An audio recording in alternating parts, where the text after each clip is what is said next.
అధ్యాయము. బైబిల్ గ్రంథం తీయండి అందరూ. మొదటి సమూయేలు గ్రంథము 17వ అధ్యాయము 39-40 వచనాలు. ఎవరైనా స్త్రీలలోనైనా ఎవరైనా చదవచ్చు. ఒక్కరు చదవండి. ఈ సామాగ్రి దావీదునకు వాడుక లేదు కనుక తాను తొడగిన వాటిపైన కత్తి కట్టుకొని వెళ్ళగలిగినది లేనిది చూచుకున్న తరువాత దావీదు, ఇవి నాకు వాడుక లేదు, వీటితో నేను వెళ్ళలేలని సౌలుతో చెప్పి వాటిని తీసివేసి 40వ వచనం, తన కర్ర చేత పట్టుకొని ఏటి లోయలో నుండి 5 నున్నని రాళ్లను ఏరుకొని తన యొద్దనున్న చెక్కములో నుంచుకొని ఒడిసెల చేత పట్టుకొని ఆ ఫిలిష్తీయుని చేరువునకు పోయాను. చిన్న ప్రార్థన. మమ్ములను మిక్కిలిగా ప్రేమించిన మా ప్రియ పరలోకపు తండ్రి, నీ పరిశుద్ధ నామానికి లెక్కలేని స్తుతులు స్తోత్రాలు చెల్లించుచున్నాం. అల్పులము, అయోగ్యులము, నిజముగా ఇక్కడ నిలబడుటకు కూడా మాకు అర్హత లేదు ప్రభా. అలాంటి మట్టి నాయన కలిగినటువంటి మేము నాయన, మరి తీసివేయబడినటువంటి మేము, పారవేయబడినటువంటి మేము, ఎన్నికల్లో లేనటువంటి మమ్ములను నీ యొక్క కృపచేత ఈ దినమందు మమ్మలను రక్షించి దేవా, నీ సన్నిధిలో ఈ రీతిగా సజీవ సాక్షులుగా నిలబడటానికి, నీ స్వరముగా వాడబడటానికి దేవా, ఇక్కడ అనేక మంది నీ స్వరాలుగా వాడబడి ఉన్నారు. ఇప్పటి వరకు పాటలు పాడి సాక్ష్యాలుగా వాడబడ్డారు ప్రభా. అనేక మంది పాటలు రాకపోయినా చప్పట్లు కొట్టి నీ చేతులుగా వాడబడ్డారు ప్రభా. ఇక్కడ అనేక మంది ప్రార్థనల ద్వారా వారి స్వరాలు తెరిచి అయ్యా వాళ్ళ హృదయం అంతటితో కూడా ప్రార్థన చేయగలిగారు. అట్టి కృప ఈ రాత్రి ఇక్కడ మాకు ఇచ్చినందుకు వందనాలు. నీ యొక్క సేవకుడిని ప్రేమించి సంవత్సర కాలం నుంచి అయ్యా ఇక్కడ మందిరంలో ప్రార్థన జరుగుతూ అనేక ఆత్మను రక్షించుచు భారము కలిగి అయా సువార్తను ప్రకటిస్తూ నీ రాజ్యానికి వారసులుగా మారుస్తూ వధువును సిద్ధపరచుచున్న విధానం కొరకు వందనాలు. నీకే స్తుతులు స్తోత్రాలు చెల్లించుచున్నాను ప్రభా. నన్ను ప్రేమించి మరి నా తండ్రి పదే పదే అనేక పర్యాయాలు నన్ను ఆహ్వానించుచున్నారు ప్రభా. నేనైతే నాలో అయితే ఏమీ లేదు, కానీ నాలో ఉన్నవాడు గొప్పవాడని ప్రభా, అది నేను నమ్ముచున్నాను ప్రభా. కనుక నన్ను మరుగుపరచండి దేవా, మీరే రంగం మీదకి వచ్చి మాట్లాడండి ప్రభా. దేవా, దినమందు దానియేలు సింహాల బోన్లో ఉన్నప్పుడు సింహాలు నోటిని మూసివేశావు, నీ సేవకుడికి హాని కలగకుండా వాటి నోర్లు తెరవకుండా చూశావు. అలాగే ఇక్కడ నీ ప్రజలతో మాట్లాడుచున్నప్పుడు దేవా, నీ ప్రజలకు ఆటంకమైనది ఏది నా నోట రానివద్దు దేవా. నీ స్తోత్రాలు చెల్లించుచున్నాను. మీరే దిగువచ్చి నీ ప్రజలతో మాట్లాడి ఈ లేఖనాన్ని స్వాధీనపరచుకొని నీ నామానికే మహిమ, ఘనత, ప్రభావాలు పొందుకోమని ప్రభువైన యేసుక్రీస్తు నామములో ప్రార్థించి అడిగి వేడుకొనుచున్నాము. అందరం ఆమేన్ చెబుదాము. ఆమేన్. God bless you. అందరూ కూర్చుందాం దయచేసి.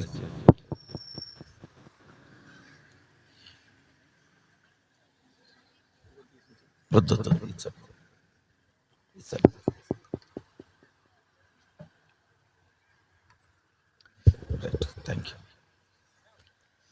అందరు బాగున్నారా? చాన్నాళ్ళ తర్వాత మరలా మీ ఎదుటికి దేవుడు నన్ను తీసుకొచ్చినందుకు నేను దేవునికి ఎంతో వందనాలు చెల్లిస్తున్నాను. ఇక్కడ నన్ను ప్రేమించేవారు ఉన్నారని నేను నమ్ముతున్నాను. హల్లెలూయా. అలాగే మరి సేవకుడు స్టీఫెన్ గారు ఎంతో ప్రేమతో నన్ను ఆహ్వానించినందుకు దైవజనులకు నేను ప్రత్యేకంగా వందనాలు తెలియజేస్తున్నాను. అలాగే మరి నైనవరంలో సేవ చేస్తున్న దైవజనులకు కూడా నేను ప్రత్యేకంగా వందనాలు తెలియజేస్తున్నాను. ఎవరు నచ్చారా? నైనవరం నుంచి రాలేదండి? రైట్, ఓకే, వస్తున్నారా? రైట్. అలాగే సహోదరులు పెద్ద పులిపాక నుంచి సాక్ష్యం పంచుకున్నారు. అలాగే పెద్దవాళ్ళు చాలామంది పాటలు పాడారు. ఇక్కడ ఉన్నటువంటి బ్రదర్స్ కూడా చక్కటి పాటలు పాడారు. దాన్ని బట్టి నాకు అనిపిస్తుంది అంజూరపు చెట్టు చిగురిస్తుందేమో ఇక్కడ. హల్లెలూయా. నాకు అలా అనిపిస్తుంది. మీలో ఉత్సాహము, మీలో ఉద్యమాన్ని చూసినప్పుడు నిజంగా దేవుడు కూడా సంతోషిస్తున్నాడు. ఆమేన్. మనం ఎల్లప్పుడూ ఒకటే గుర్తుపెట్టుకోండి, దేవుణ్ణి సంతోషపరిచేవారిగా ఉండాలి, మనుషులను కాదు. అర్థమైందండి? కనుక దేవుణ్ణి సంతోషపరిచేవారిగా ఎప్పుడైతే మన జీవితాలు మార్చబడతాయో ఖచ్చితంగా మన జీవితాలు వర్ధిల్లుతాయి. కనుక మరి ఈ రాత్రి నాకు ఫోన్ చేసి చెప్పినప్పుడు సంవత్సరం అయిపోయింది సేవా పరిచర్య ఈ ప్రాంతంలో ప్రారంభించి, కనుక రావాలి అని చెప్పినప్పుడు యాక్చువల్గా ఈరోజు ఒక అన్నప్రసన్న కార్యక్రమం ఉన్నది, కానీ దాన్ని నేను వాళ్ళకు వాయిదా వేయించాను. ఎందుకంటే వాళ్ళు ఆచార ప్రకారం ఏదో 6 నెలల 5 రోజులు 5 నెలల 6 రోజులు ఏదో డేట్లు ఫిక్స్ చేస్తారు తాయితులు కట్టినట్టుగా. నేను అన్నాను, పుట్టిన పెట్టడానికి ఏంటమ్మా ఆచారాలు అలవాట్లు, అవి తీసేయండి అని చెప్పాను. వాళ్ళ మామగారు ఊరుకోలేదు.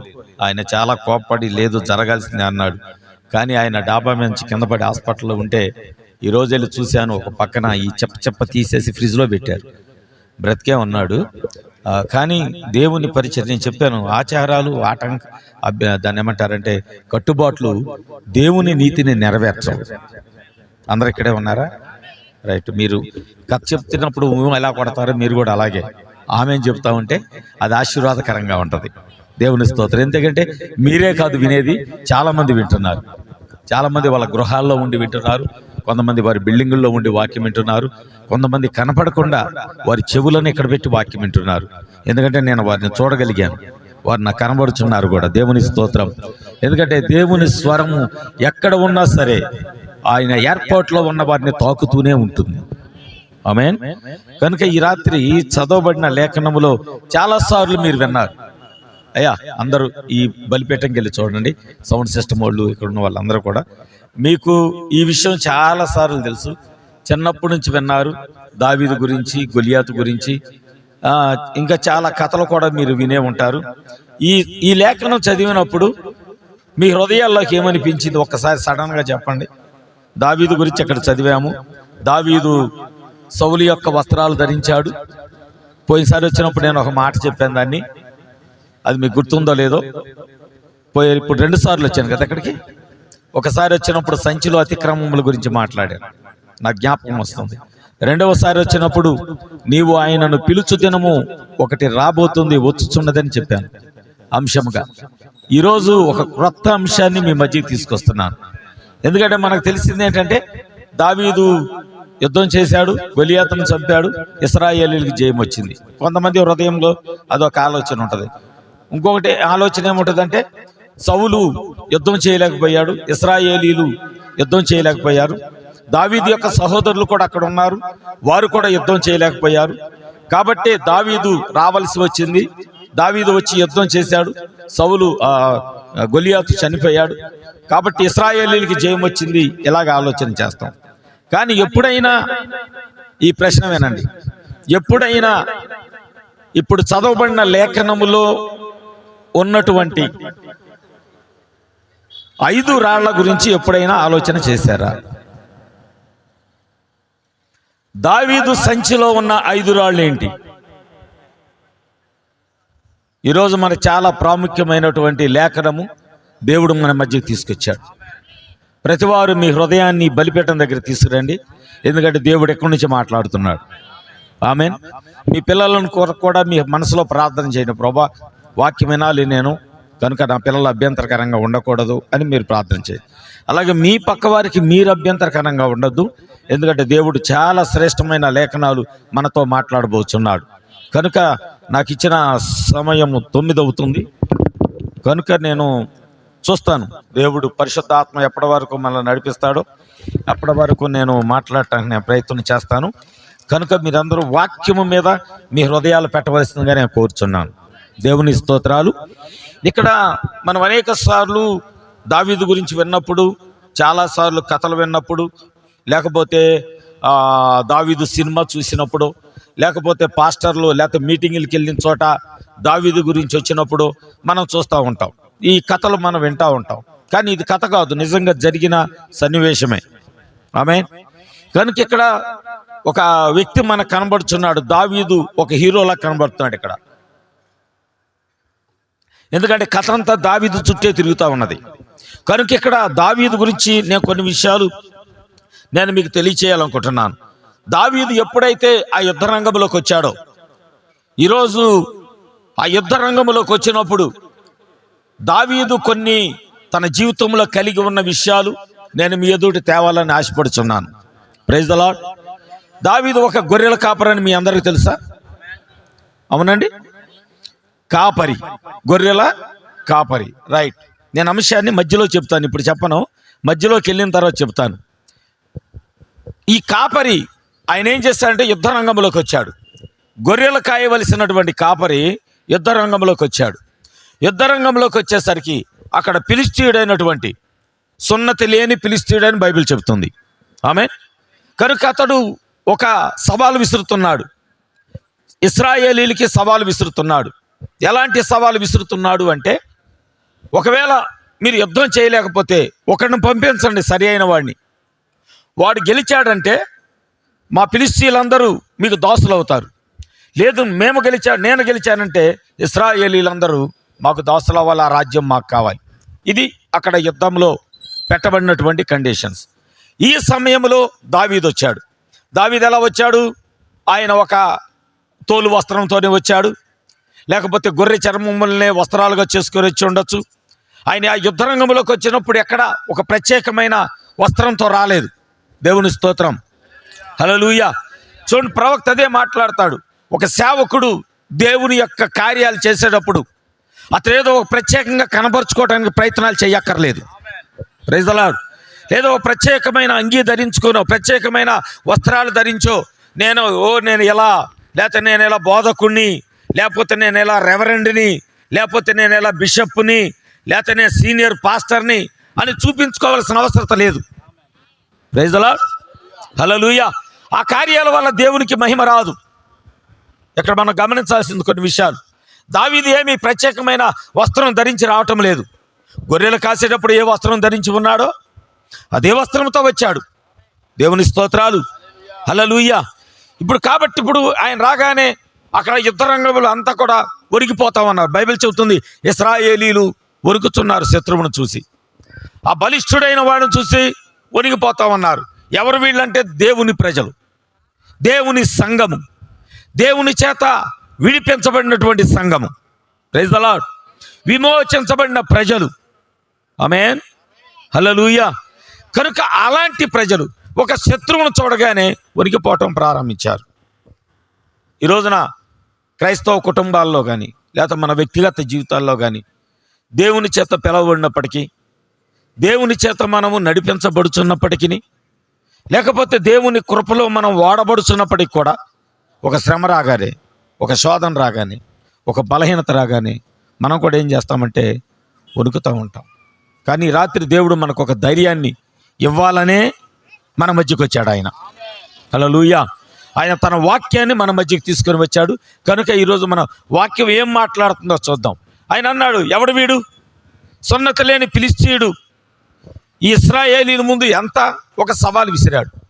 ఆ మాట సైన్యంలో ఒక అలజడి వచ్చింది. దావీదు మాట్లాడిన మాట, సున్నతి లేని ఫిలిష్తీయుడు ఎంత, దేవుని ప్రజలైన ఇశ్రాయేలీల ముందు, ఎన్నిక చేయబడిన జనాంగం ముందు, పిలువబడినటువంటి ప్రజల ముందు ఈ సున్నతి లేనటువంటి ఫిలిష్తీయుడు ఎంత. ఆ మాట ఎక్కడికి వెళ్ళిందంటే రాజు దగ్గరికి వెళ్ళింది. చాలా జాగ్రత్తగా విందాం. ఆ రాజు ఎవరంటే సౌలు, గాడిదలు కాసే సౌలు. ఎందుకంటే బైబిల్లో 2 సౌలు ఉన్నారు. అవునండి, 2 సౌలు ఉన్నారు. కొత్త నిబంధనలో సౌలు ఉన్నాడు. కనుక ఇక్కడ పాత నిబంధనలో ఉన్నటువంటి సౌలు గురించి మనం మాట్లాడుతున్నాం. ఈ సౌలు దావీదుని పిలిచాడు. పిలిచి చూస్తుంటే అతడు ఒక పాత అనాగరికుడిగా కనబడుచున్నాడు. మనం అప్పుడప్పుడు అంటాం కదా, ఏంటండి పాత విషయాలు, పెంతుకొస్తులాగా ఉండాలంటారు, లేకపోతే ఏంటండి అంత పరిశుద్ధంగా ఉండాలంటారు. ఈ కాలం ఎలా ఉంది, ఈ ప్రజలు ఎలా ఉన్నారు, ఇప్పుడు చూస్తే ఫ్యాషన్ డిజైన్లు పెరిగిపోయాయి, ఇప్పుడు చూస్తే సంఘాలన్నీ కూడా చాలా ఫ్యాషన్స్తో వెళ్తున్నారు, మీరేంటండి పాత విధానాలతో వెళ్తున్నారు. అవును, ఇక్కడ దేవుడికి కావాల్సింది అదే. Praise the Lord. ఈరోజు మనకు ఆ పాత పెంతుకోస్తు యొక్క అనుభవమే మనకు కావాలి. ఈరోజు కొత్త సిద్ధాంతాలు సంఘానికి అవసరం లేదు, కొత్త బోధలు మన సంఘానికి అవసరం లేదు, కొత్త లోకంలోకి వచ్చుతున్నటువంటి ఆచారాలు సంఘానికి అవసరం లేదు. ఆ పాత విధానం ఏదైతే ఉన్నదో, ఎందుకో తెలుసా, దావీదు ఇంతకుముందే జయించున్నాడు. ఆమేన్. ఇంతకుముందే అతడు సింహంతో పోరాడున్నాడు, ఇంతకుముందే ఎలుగుబంటితో పోరాడున్నాడు. ఆ పాత అనుభవము ఈ శత్రువును జయించడానికి కూడా ఉపయోగపడుతుందని దావీదు నమ్మాడు. ఆమేన్, హల్లెలూయా. ఈరోజు మనలో కూడా అలాంటి విశ్వాసం ఉండాలి. ఎలాంటి విశ్వాసం ఉండాలో తెలుసా? నువ్వు దేవుని సన్నిధికి వచ్చినప్పుడు ఎలాంటి విశ్వాసంతో రావాలో తెలుసా? ఇంతకుముందు ఒక బలహీనత వచ్చినప్పుడు నీలో ఉన్న విశ్వాసంతో నువ్వు జయించావే, ఉందా సాక్ష్యము? ఆమేన్. మరొక శోధన వచ్చింది, మరలా విశ్వాసంతో ప్రార్థన చేశావు, దాని మీద కూడా దేవుడు జయమిచ్చాడు. ఆమేన్. ఉందా విశ్వాసము? ఇప్పుడు నీ ఎదుట ఒక పరీక్ష వచ్చింది, ఇప్పుడు నీ ఎదుట ఒక శోధన వచ్చింది. ఇప్పుడు నీకు కావాల్సింది కొత్త విశ్వాసం కాదు, ఇంతకుముందు జయించిన విశ్వాసమే. నమ్ముతున్నారా? ఇంతకు ముందు ఉన్న ఆ పాత విశ్వాసమే ఈరోజు మరలా నీకు జయాన్ని ఇవ్వబోతున్నది. దేవునికి మహిమ కలుగును గాక. ఓ సౌలు అన్నాడు, సరే ఆ కుర్రవాడిని పిలవండి, ఇతను చూస్తే ఎక్కడ యుద్ధంలో నైపుణ్యం ఉన్నవాళ్ళ కనబడటం లేదు, ఏదో అడవుల్లో తిరిగేవాళ్ళ కనబడుతున్నాడు, ఆ పాత వస్త్రాలు వేసుకొని తిరుగుతున్నాడు. అయినా దావీదుని పిలిచాడు. అన్నాడు, అయ్యా నా కిరీటం పెట్టుకో, నా రాజవస్త్రాలు వేసుకో, నా ఖడ్గం పట్టుకో, ఇంకా ఆ కవచ కుండలాలు ధరించుకో, ఆ యుద్ధానికి వెళ్ళేటటువంటి ఆ చెప్పులు ధరించు, అన్నీ తీసి దావీదుకు అమర్చాడు. మనం చదువుకున్న 39వ వచనంలో మాట దావీదు ఎంత చక్కగా మాట్లాడుతున్నాడో తెలుసా? ఈ సామాగ్రి దావీదునకు వాడుక లేదు కనుక. ఈరోజు నువ్వు చెప్పగలుగుతావా? అయ్యా ఈ సిద్ధాంతాలు మాకు వాడుక లేవు, ఈ ఆచారాలు మాకు వాడుక లేదు. Praise the lord. దావీదులాగా ధైర్యంగా మనం చెప్పగలగాలి. ఎవరో వస్తారు, నాకు అప్పుడప్పుడు కొన్ని విషయాలు సంఘంలో కూడా ఎదురవుతూ ఉంటాయి. ఈరోజు సాయంకాలం నేను ఒక కుటుంబానికి ప్రార్థన చేయడానికి వెళ్ళాను. చాలా చిన్న బిడ్డ, ఆ బిడ్డకి అన్నప్రసన్నం చేయాల్సింది. వెళ్ళేసరికి మలతాటికి 4-5 పూసలు కట్టి ఉన్నాయి, కాలుకి ఏమన్నా నల్లదారం కట్టి ఉంది. వాళ్ళు ప్రార్థనకు వస్తారు. నేను అడిగాను, ఏంటమ్మా ఇవన్నీ అని. ఆ కాలుకి అది ఎందుకు కట్టారంటే ఆమె చెప్తుంది, మా అమ్మ కట్టిందండి, పాలు తాగితే పాలు అరుగుతాయి అంట. కాలుకు తాడు కడితే కడుపులో ఉన్న పాలు అరుగుతాయి. అబ్బా, దిష్టికి సిగ్నల్ లైట్లు పెడతారుగా, అసలు జంక్షన్లో ఉన్న ఎక్కడో ఒక సిగ్నల్ లైట్, ఎక్కడో సిగ్నల్ లైట్, మామూలుగా ఎలాగో పెద్ద పెద్ద సిగ్నల్స్ ఉంటాయి. ఏమండి, నేను అన్నాను, ఇవి మేలు చేయవు.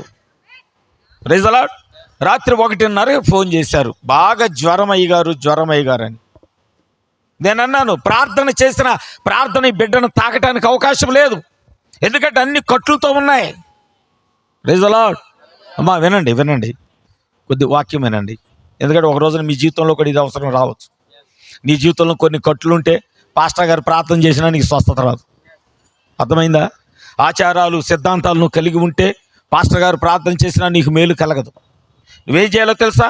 నువ్వు చెప్పాలి, ఇవి నాకు వాడుక లేదు, ఇవి నాకు అలవాటు లేదు. Praise the Lord. ఎందుకంటే దావీదుకు తెలుసు తాను ఒక ఆయుధాన్ని కలిగి ఉన్నాడు. Praise the Lord. ఆయుధం ఎలాంటిదో తెలుసా? ఒడిశా. ఆమేన్. తెలుసా అండి మీకు? ఒడిశల గురించి ఎంతమందికి తెలుసా? దేవుని స్తోత్రం. ఇదివరకు మా చిన్నప్పుడు మా ఊర్లో మా ఇంటి పక్కనే మొక్కజొన్న పొలం వేసేవాళ్ళు. మధ్యలో పిట్టలు రాకుండా ఒక పందిరేసేవాళ్ళు గట్టిది, దాని పైకి ఎక్కేవాడు ఇంటి ఆ చేను ఓనరు. దాంట్లో రాళ్ళు పెట్టి ఏం చేసేవాడంటే బాగా తిప్పి పిట్టలు ఎక్కడైతే వాళ్తున్నాయో అటు ఇసిరేవాడు. పిట్టలన్నీ ఎగిరిపోయాయి. దాన్ని ఒడిశా అంటారు. చాలా జాగ్రత్తగా వినండి. దావీదుకు ఒక నమ్మకం. Praise the lord. దావీదుకి ఏంటంటే ఆ పాతకాలపు ఒడిశా తాను గట్టిగా కలిగి ఉన్నాడని ఒక నమ్మకం ఆయనకున్నది. Praise the lord. అంతేకాదండి, నేను ఈరోజు ఒక కొత్త విషయాన్ని నేను మీకు చెప్పబోతున్నాను. ఆ విషయం ఏమిటో తెలుసా? గొర్రెల కాపరి, గొర్రెలు కాసే ప్రతి కాపరి కూడా ఒడిశతో పాటు తాను ఒక ప్రత్యేకమైన ఒక సంచిని, ఒక చిక్కమును కలిగి ఉంటాడు. జాగ్రత్తగా వినాలి. ఆ చిక్కములో ఏముంటుందో తెలుసా? తీయటి తేనె ఉంటుంది. జాగ్రత్తగా విందాం. చాలా కొత్త విషయాలు, ఎందుకంటే ఈరోజు నేను 5 రాళ్ళ గురించే చెప్పబోతున్నాను. ఈ 5 రాళ్ళను ఈ దావీదు ఏం చేయబోతున్నాడో కూడా చెప్పబోతున్నాను. దేవునికి మహిమ కలుగును గాక. కనుక మనం ఇక్కడ కాపరి దగ్గరికి వెళుతున్నాం. ఈ కాపరి అనేటటువంటి అతను ఆ యొక్క తనకున్నటువంటి ఆ రాజా కిరీటాలు తీసేశాడు. రాజుకు చెప్పాడయ్యా నాకు ఇవి వాడుక లేదు. రాజవస్త్రాలు తీసేశాడు. ఆ పెద్ద ఖడ్గాన్ని కూడా తన ప్రక్కన పెట్టేశాడు. దేవునికి స్తోత్రం, హల్లెలూయా. ఆయన అంటున్నాడు, ఇవి నాకు వాడుక లేదు అని. ఏం చేశాడో తెలుసా? మెల్లగా వెనక్కి వెళ్ళటం ప్రారంభించాడు. దేవునికి స్తోత్రం. ఈరోజు మన జీవితాల్లో కూడా, మన పరిస్థితుల్లో కూడా, మన కుటుంబాల్లో కూడా ఎప్పుడైనా ఎలాంటి యుద్ధ సంబంధమైనటువంటి విషయాలు అంటే పోరాటాలు, లేకపోతే శోధనలు, లేక కష్టాలు, లేకపోతే ఎదురాడేటటువంటి పరిస్థితులు మన కుటుంబాల్లోకి వచ్చినప్పుడు మనం ఏం చేయాలంటే మనుషులు చెప్పేటటువంటి మాటల వైపు కాకుండా, మనుషులు చెప్పేటటువంటి కారణాల వైపు కాకుండా, కొంతమంది అంటారు కదా, అమ్మా సో చెప్పుని పిలుచు అంటారు. కొంతమంది ఎవరో రోడ్డు మీద వెళ్తుంటే జ్యోతిష్కుడు వెళ్తున్నాడు పిలవండి. కొంతమంది అంటారు ఆ జెండా చెట్టు దగ్గరికి వెళ్ళండి, అక్కడేదో తాయిత్తు కడతాడు. Praise the Lord. వీటి వైపు కాదు మనం చూడాల్సింది, వాటన్నిటి నుంచి మనం వెనక్కి రావాలి. దావీదు వెనక్కి వచ్చినట్లుగా వచ్చి ఏం చేశాడో తెలుసా? ఆయన ఒక లోయలోకి వెళ్ళాడు. ఆమేన్, ఆమేన్. ఆ లోయలోకి వెళితే ఆ లోయలో ఏం చేస్తున్నాడో తెలుసా? తన కన్నులు కొన్ని రాళ్లను పరిశీలన చేస్తున్నాయి. కాపరి కన్నులు జాగ్రత్త పట్టుకోవాలి, కొన్ని మాటలు పట్టుకోవాలి. గొర్రెల కాపరే కదా, అవునా? కాపరి కన్నులు ఆ లోయలో వెతుకుతూ ఉన్నాయి. దేని వెతుకుతున్నాయో తెలుసా? నున్నని రాళ్లను వెతుకుతూ ఉన్నాయి. Praise the lord. నున్నని రాళ్లను వెతుకుతూ ఉన్నాయి. మీరు గమనించండి, ఆయన 5 రాళ్ళు తీశాడు. ఆమేన్. ఎన్ని రాళ్ళు? 5 రాళ్ళు తీశాడు. ఈరోజు నా ప్రశ్న, ఆ లోయలో వేయబడిన లేకపోతే అక్కడ ఉన్నటువంటి ఆ రాళ్ళ గురించి ఎవరైనా ఆలోచన చేశారా? ఆ రాళ్ళ గురించి ఎవరైనా పట్టించుకున్నారా? ఆ రాళ్ళ గురించి ఎవరైనా విచారణ చేశారా? ఎండలో ఎండుతున్నాయి, వర్షంలో తడుస్తున్నాయి, మంచులో కూడా అవి తడుస్తూ ఉన్నాయి, చలిగాలులు తగులుతూ ఉన్నాయి. వాటికి జాగ్రత్తగా వినండి. వాటి గురించి ఆలోచన చేసిన వాడు ఈ భూమి మీద లేడు. కానీ కాపరి కన్నులు ఎందుకో 5 రాళ్లను చూశాయి. ఆమేన్. ఆ పడి ఉన్న రాళ్లను ఆయన ఏరటం ప్రారంభించాడు. దేవునికి స్తోత్రం. ప్రవక్త మనకు ఒక వర్తమానం చెప్పాడు, గుర్తుందా? నీతికరణ, శుద్ధీకరణ, పరిశుద్ధాత్మ బాప్తిసం గురించి ఆయన మాట్లాడినప్పుడు ఆయన ఒక వస్తువు గురించి చెప్పాడు. ఆ కోళ్ళ ఫారంలో ఎక్కడో ఒక వస్తువు పడిపోయి ఉంది. ఒక స్పూను, ఒక గ్లాసు పడిపోయి ఉంది. ఆ గ్లాసును చూడగానే ఆ యజమానుడు కనిపించింది, ఇది బాగుంది కదా, ఇది మురికిలో ఎందుకుంది? అమ్మా వినాలి సహోదరుడు, వినాలి. ఈ గ్లాసు మంచిదే కదా, ఈ పాత్ర మంచిదే కదా, కానీ మురికిలో పడి ఉంది. దీన్ని ఎవరో పట్టించుకోలేదు. కానీ ఈరోజు నేను దాన్ని పైకి తీసి దాన్ని కడిగి దాన్ని నేను వాడాలి. ఆమేన్. ఆ మురికిలో నుంచి తీయటమే నీతికరణ. ఆమేన్. ఆ మురికిలో నుంచి నిన్ను తీయటమే నీతికరణ. మురికి అనగా పాపం, మురికి అనగా రోత, మురికి అనగా లోకం, మురికి అనగా వ్యభిచారం, మురికి అనగా దొంగతనం, మురికి అనగా భయంకరమైనటువంటి పాపాలు. ఒకప్పుడు మనందరం అక్కడ పడి ఉన్న వాళ్ళమే. నేను, మీరు ఒప్పుకోరా? భయంకరమైన ఘోర పాపలం కదా మనం. ఒప్పుకోవడానికి మనసు రావట్లేదా? ఓహో, నీకు ఆ హృదయం వస్తేనే దేవుడు నీ వైపు చూస్తాడు. Praise the Lord. ఎందుకంటే మనం రోడ్డు మీద లేదు ఒప్పుకోవటానికి, దేవుని సన్నిధిలో ఉన్నాం. బజార్లో ఒప్పుకోలేం, సమాజంలో ఒప్పుకోలేం, స్నేహితుల మధ్య నేను పాపిని ఒప్పుకోలేం. కానీ పరిశుద్ధుని సన్నిధిలోకి వచ్చినప్పుడు, ఆయన ఆత్మ మనల్ని తాకుతున్నప్పుడు, నేను పాపిని ప్రభువా, నేను ఘోర పాపిని, నేను మురికిదాన్ని, నేను మురికిని ప్రభువా అని ఒప్పుకునే స్వభావం పరిశుద్ధాత్మ నీలో కలగజేస్తాడు. దేవునికి మహిమ కలుగును గాక. ఆ మురికి రాళ్ళు మనమే. నిన్ను ఎవరో పట్టించుకోవాలా. నీ బలహీనతలో ఉన్నప్పుడు నిన్ను ఎవరో పట్టించుకోవాలా. అప్పుల పాలై వీధుల పాలైనప్పుడు ఎవరో పట్టించుకోవాలా. రోగివై మంచంలో పడి ఉండగా, ఒంటరిగా ఉండగా ఎవరో పట్టించుకోవాలా. కానీ ఒక కాపరి ఉన్నాడు. ఆమేన్, ఆమేన్, ఆమేన్. ఒక కాపరి ఉన్నాడు. ఆయన ప్రభువైన యేసుక్రీస్తు అయి ఉన్నాడు. హల్లెలూయా. ఆ కాపరి కన్నులు నిన్ను చూడటం ప్రారంభించాయి. ఆ కాపరి కన్నులు నన్ను చూడటం ప్రారంభించాయి. ఆ కాపరి కన్నులు నా స్నేహితుడు, నా సహోదరుడు, మీ సేవకుని చూడటం ప్రారంభించాయి. ఇక్కడున్న ప్రతి వారిని ఆ కాపరి చూడటం ప్రారంభించాడు. హల్లెలూయా. ఆయన ఏం చేశాడో తెలుసా? ఆ లోయలో నుంచి మనల్ని పైకి లేవనెత్తాడు. Praise the Lord. ఆ లోయలో నుంచి మళ్ళీ పైకి లేవనెత్తాడు. ఎవరు చేయలేదండి ఆ పని. నీ బంధువు పట్టించుకోలా, నీ రక్త సంబంధి కూడా పట్టించుకోలా, ఏ కుటుంబము నిన్ను పట్టించుకోలా, నా అనేవాళ్ళు ఎవరు నీ యొద్దకు రాలేదు. కానీ మన కాపరి నిన్ను చూశాడు. మనకు తెలుసు మంచి సమరయుడు గురించి, అవునా? మంచి సమరయుడు గురించి మనకు తెలుసు. యెరూషలేములో నుంచి యెరికోలోకి వెళ్తున్నాడు ఒక మంచి సహోదరుడు. అతడు కొట్టబడ్డాడు దొంగల చేతిలో, వస్త్రాలన్నీ చినిగిపోయాయి, అతని దగ్గర ఉన్నటువంటి ధనము బలము అంతా పోయింది, అవునా? లేవీయుడు వచ్చాడు, పట్టించుకోవాలా. యాజకుడు వచ్చాడు, పట్టించుకోవాలా. యూదుడు వచ్చాడు, పట్టించుకోవాలి. ఎవరో పట్టించుకోవాలా. కానీ పైనుంచి 7 కన్నులు కలిగిన వాడు చూస్తా ఉన్నాడు. హల్లెలూయా. ఎన్ని కన్నులు? 7 కన్నులు కలిగిన వాడు. ఆ పడిపోయిన, బలము లేని, చిక్కిపోయిన, ఎవరు పట్టించుకోకుండా వదిలేసిన ఆ వ్యక్తిని 7 కన్నులు కలిగిన వాడు చూసి తన స్థానాన్ని విడిచి క్రిందకు వచ్చి ఆ లోయలోకి దిగి ఆ వ్యక్తికి వైద్యం చేసి లేపి తన వాహనం మీద పెట్టుకొని వెళ్ళిపోయాడు ఆయన. హల్లెలూయా. మంచి కాపరి నా కాపరి, గొప్ప కాపరి నా కాపరి. పడదామా? వచ్చా?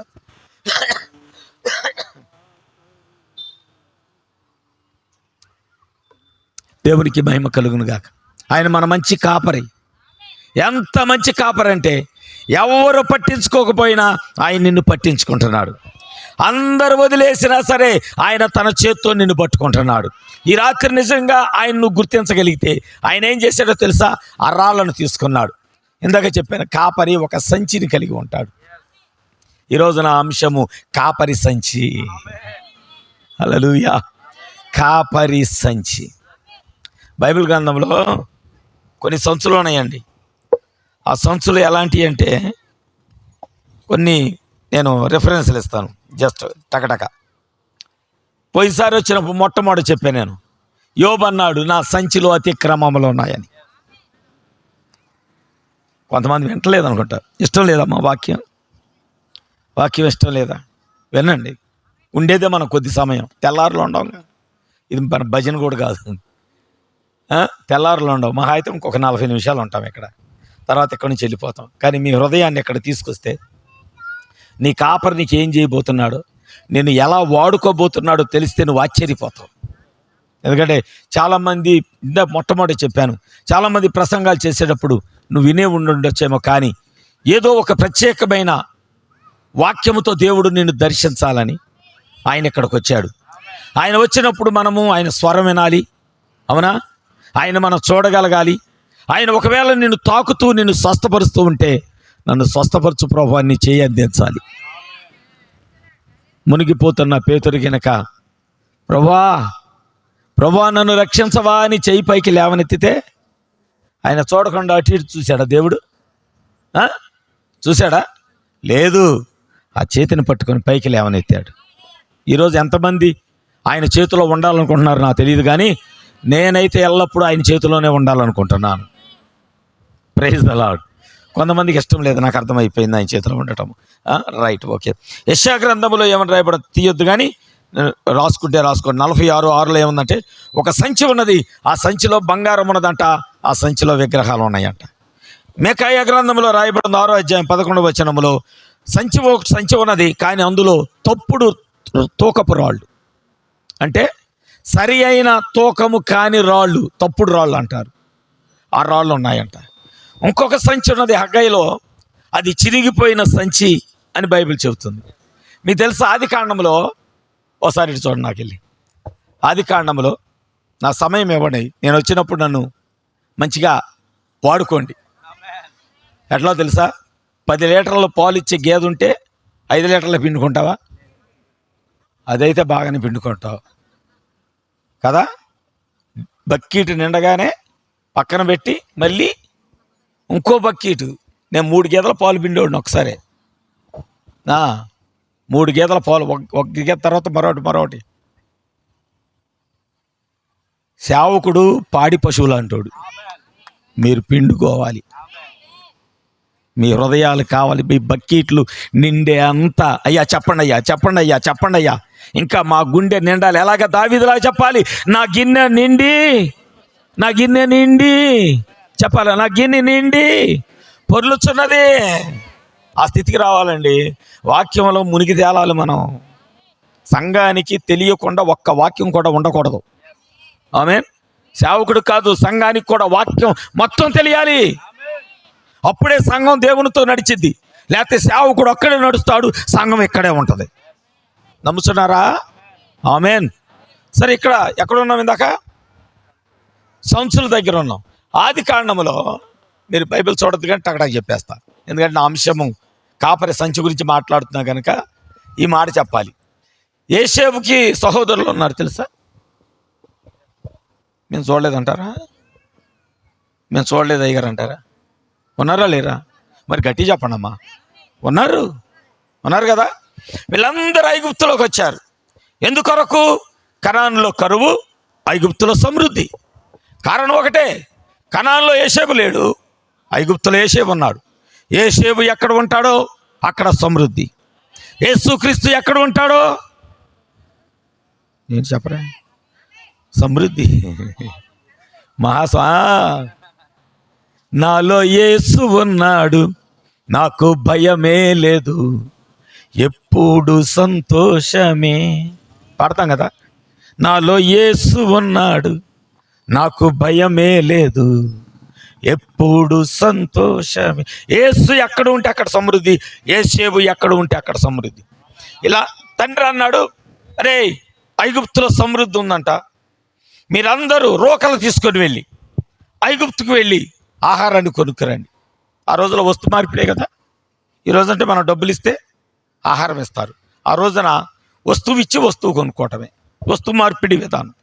యాకోబు అన్నాడు, రోకలు తీసుకెళ్ళి ధాన్యాన్ని కొనుక్కురండి. వీళ్ళు ఐగుప్తు వెళ్ళారు, యోసేపును కలుసుకున్నారు.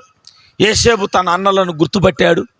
గుర్తుపట్టిన తర్వాత ఎందుకు వచ్చారంటే చెప్పారు, అయ్యా మాకు ఆహారం లేదు, మా తండ్రి ఐగుప్తు వెళ్ళమన్నాడు, అందుకే మేము వచ్చాము, మేము రోకలు తీసుకొని వచ్చాము, రోకలు ఇచ్చి మేము కొనుక్కుందామని వచ్చాము. సరే, అక్కడ కొద్ది కథ నడిచింది. యోసేపు అడిగాడు, మీ తండ్రి బ్రతికున్నాడా, మీ తల్లి బ్రతికుందా? ఆ ప్రశ్నలు వేశాడు. నేను దాని గురించి వెళ్తలేదు. సరే, ఈ స్టోరీ అంతా జరిగిన తర్వాత యోసేపు ఏమన్నాడంటే తన సైనికులకు ఆజ్ఞాపించాడు, వారి సంచులు నిండుగా ధాన్యాన్ని నింపి పంపండి. ఆమేన్. యోసేపు దగ్గర ఉన్న ఆహారాన్ని వారి సంచులు నిండుగా ధాన్యాన్ని ఇచ్చి వారిని పంపండి. రైట్. సైనికులు ఆ పని చేశారు, నింపారు. వారి గాడిదలకు మూటలు కట్టారు, వెళ్ళారు. కొద్ది దూరం వెళ్ళిన తర్వాత వీరికి ఆహారం అవసరమైంది. వీరికి ఆహారం ఆకలేసి సంచులు విప్పారు. సంచులు విప్పితే మొట్టమొదట వారికి ఏం కనబడిందో తెలుసా?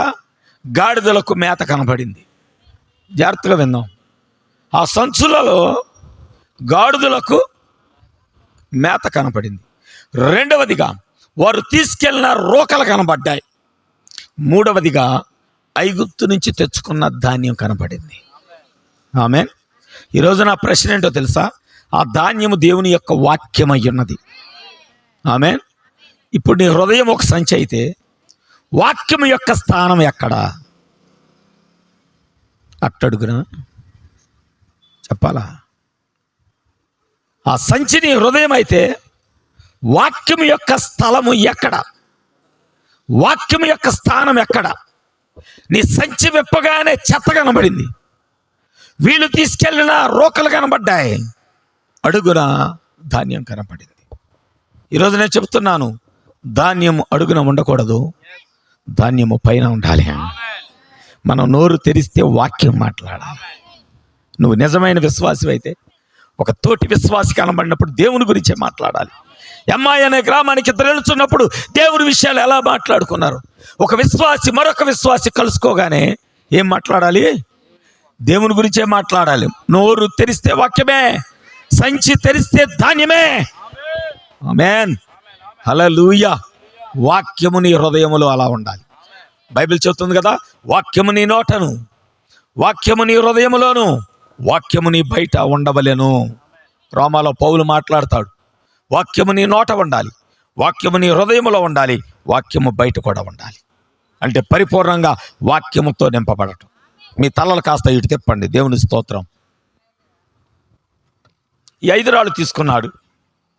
5 రాళ్ళు తీసుకొని ఆయన ఆ సంచిలో వేశాడు. జాగ్రత్తగా వినండి. ఈ సంచిలో ఏముంది అన్నా చెప్పాను నేను, చెప్పండమ్మా.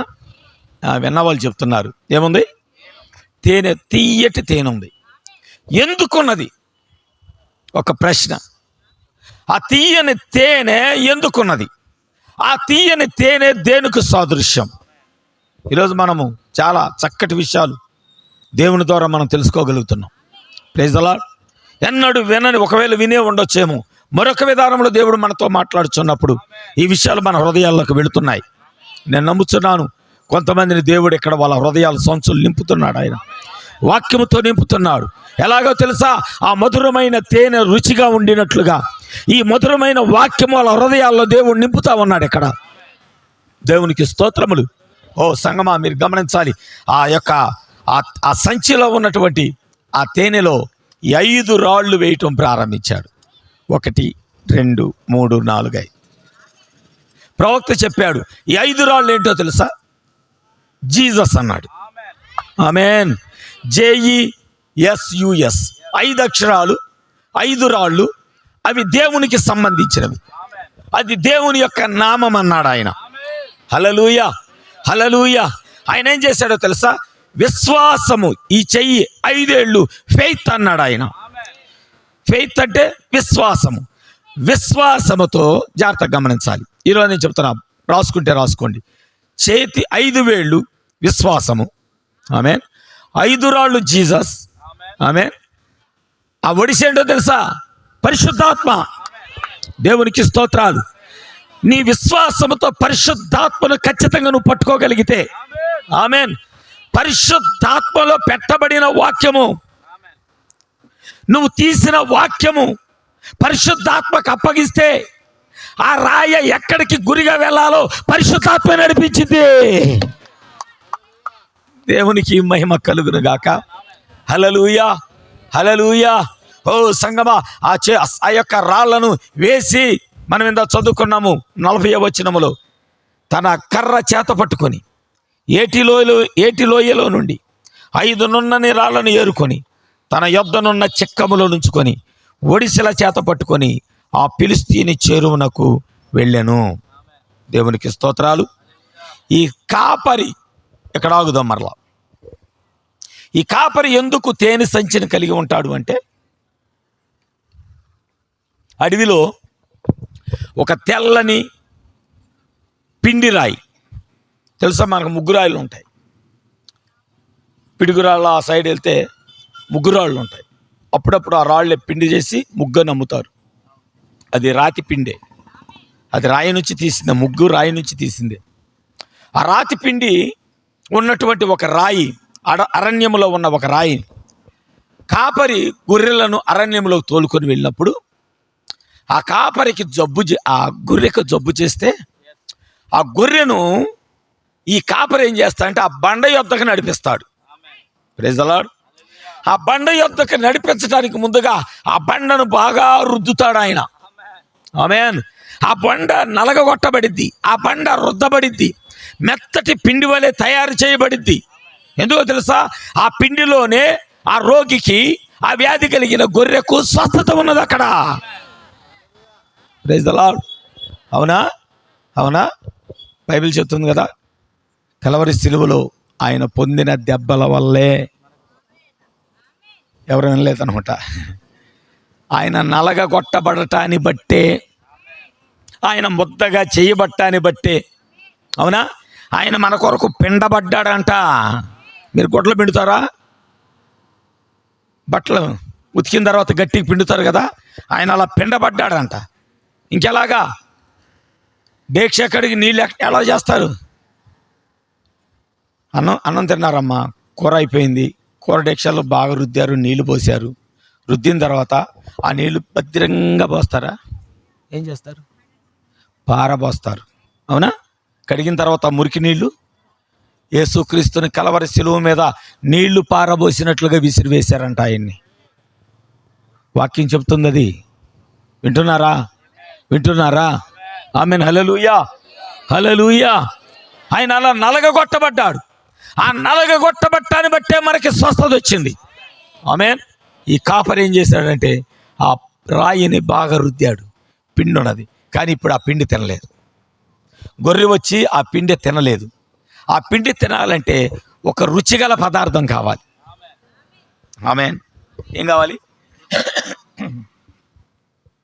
ఒక రుచిగల పదార్థం కావాలి. అందుకే దావీదు ఏం చేశాడంటే ఆ తేనెను ఆ మెత్తటి పిండి మీద, రాయి మీద ఆ తేనెను వేసినప్పుడు ఆ గొర్రె ఆ తేనెను నాకుతూ ఉంటే, ఆ రుచిగల తేనె నాకుతూ ఉంటే, తేనెతో పాటు ఈ పిండి కూడా గొర్రె లోపలికి వెళ్ళి గొర్రెకు స్వస్థత కలుగుచున్నది. ఆమేన్. హల్లెలూయా. ఆయన కలిగిన ఆ సంచి కాపరి సంచి. అందుకని చెప్తున్నాను, కాపరి సంచిలో అతిక్రమములు ఉండకూడదు. కాపరి సంచిలో తప్పుడు తూకరాళ్ళు ఉండకూడదు. ఆమేన్. కాపరి సంచి చినిగిపోయిన సంచిలాగా ఉండకూడదు. కాపరి సంచిలో విగ్రహాలు ఉండకూడదు. కాపరి సంచిలో ఆచారాలు ఉండకూడదు. అభిషేకం ఉండాలి, అభిషేకం ఉండాలి. కాపరి సంచిలో ఉద్యోగం ఉండాలి. దేవునికి స్తోత్రం. ఆ ఉద్యోగం వచ్చినప్పుడు సంఘంలో సేవకుడు జుంటె తేనె కంటే మధురమైన ఆ వాక్యాన్ని బోధిస్తున్నప్పుడు, పరిశుద్ధాత్మ సంఘాన్ని తాకినప్పుడు, ఆ వాక్యములో ఉన్న స్వస్థత రోగిని తాకగానే, రోగి హృదయంలోకి వెళ్ళగానే, రోగి నమ్మగానే వెంటనే స్వస్థత కలుగుతుంది. నమ్ముతున్నారా? నమ్మిన వాళ్ళందరూ ఆమేన్ చెప్పొచ్చు. Praise the Lord. ఏ రోగైనా సరే. అందుకనే కాపరి ఏం చేశాడంటే ఆ తేనె సంచి కలిగి ఉన్నాడు. ఆయనకు తెలుసు, ఈ ఒడిశను నేను నమ్ముచున్నాను. ఈరోజు నువ్వు పరిశుద్ధాత్మను కూడా నువ్వు అలాగే నమ్మాలి. నాతో ఉన్న పరిశుద్ధాత్మ నన్ను సరి అయిన మార్గంలో నడిపిస్తాడు. ఆమేన్ చెప్తారా? నాలో ఉన్న పరిశుద్ధాత్మ నన్ను సరి అయిన త్రోవలో నడిపిస్తాడు. వాక్యాన్ని వింటున్నారా?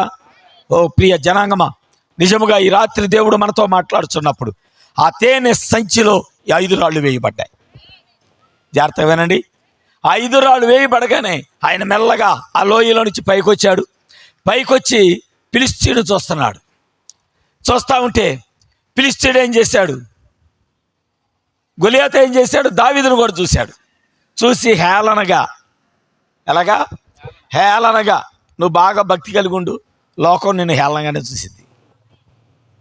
మంచి విశ్వాసం కలిగి ఉండు, నిన్ను హేళనగానే చూసింది. ఎక్కడన్నా ఫంక్షన్ జరిగినప్పుడు అక్కడికి వెళ్ళినప్పుడు నువ్వు వాళ్ళకి చెప్పు, అమ్మా ఇలా చేయకూడదు, మన క్రైస్తవులం, మన దేవుని బిడ్డలం, ఇలా చేయకూడదు, ఇలా ఉండకూడదు అని చెప్పు. వాళ్ళందరూ నేను హేళనగా చూస్తారు. ఖచ్చితంగా దావీదును కూడా గొలియాతు అలాగే చూస్తున్నాడు. Praise the Lord. అయినా దావీదు భయపడటం లేదు. ఎందుకంటే దావీదుకు తెలుసు, ఈ ఒడిశ 2 సార్లు నాకు జయమిచ్చింది. ఆమేన్. నేను నమ్మిన విశ్వాసము, నేను నమ్మిన నా దేవుడు అనేక సార్లు నాకు జయమిచ్చాడు. ఖచ్చితంగా నేను దీని మీద కూడా నేను జయాన్ని పొందుకుంటాను. దేవునికి మహిమ కలుగును గాక. ఈరోజు మనం అలాంటి విశ్వాసాన్ని కలిగి ఉండాలి. అలాంటి గొప్ప నమ్మకాన్ని మనం కలిగి ఉండాలి. ఎందుకంటే మనము దేవునితో మనం నడుస్తున్నప్పుడు, దేవుని యొక్క వాక్యాన్ని మనం వింటున్నప్పుడు దావీదులో ఎలాంటి నమ్మకం ఉన్నదో ఆ నమ్మకాన్ని మనం కలిగి ఉండాలి. ఎందుకో తెలుసా? దేవుడు మనలను దావీదు 5 రాళ్లను సంచిలో భద్రపరిచినట్లుగా ఎవరో పట్టించుకొని మనలను దేవుడు తన మహిమలో మనలో కూడా భద్రపరుస్తున్నాడు ఆయన. ఇప్పుడు నువ్వు ఎక్కడున్నావో తెలుసా? ఆయన రెక్కల కింద. 91వ కీర్తన ఏంటి? ఎవరు చదవరు అసలు? 91వ కీర్తన. నీకు శ్రమ రాగానే 91వ కీర్తన చదువు.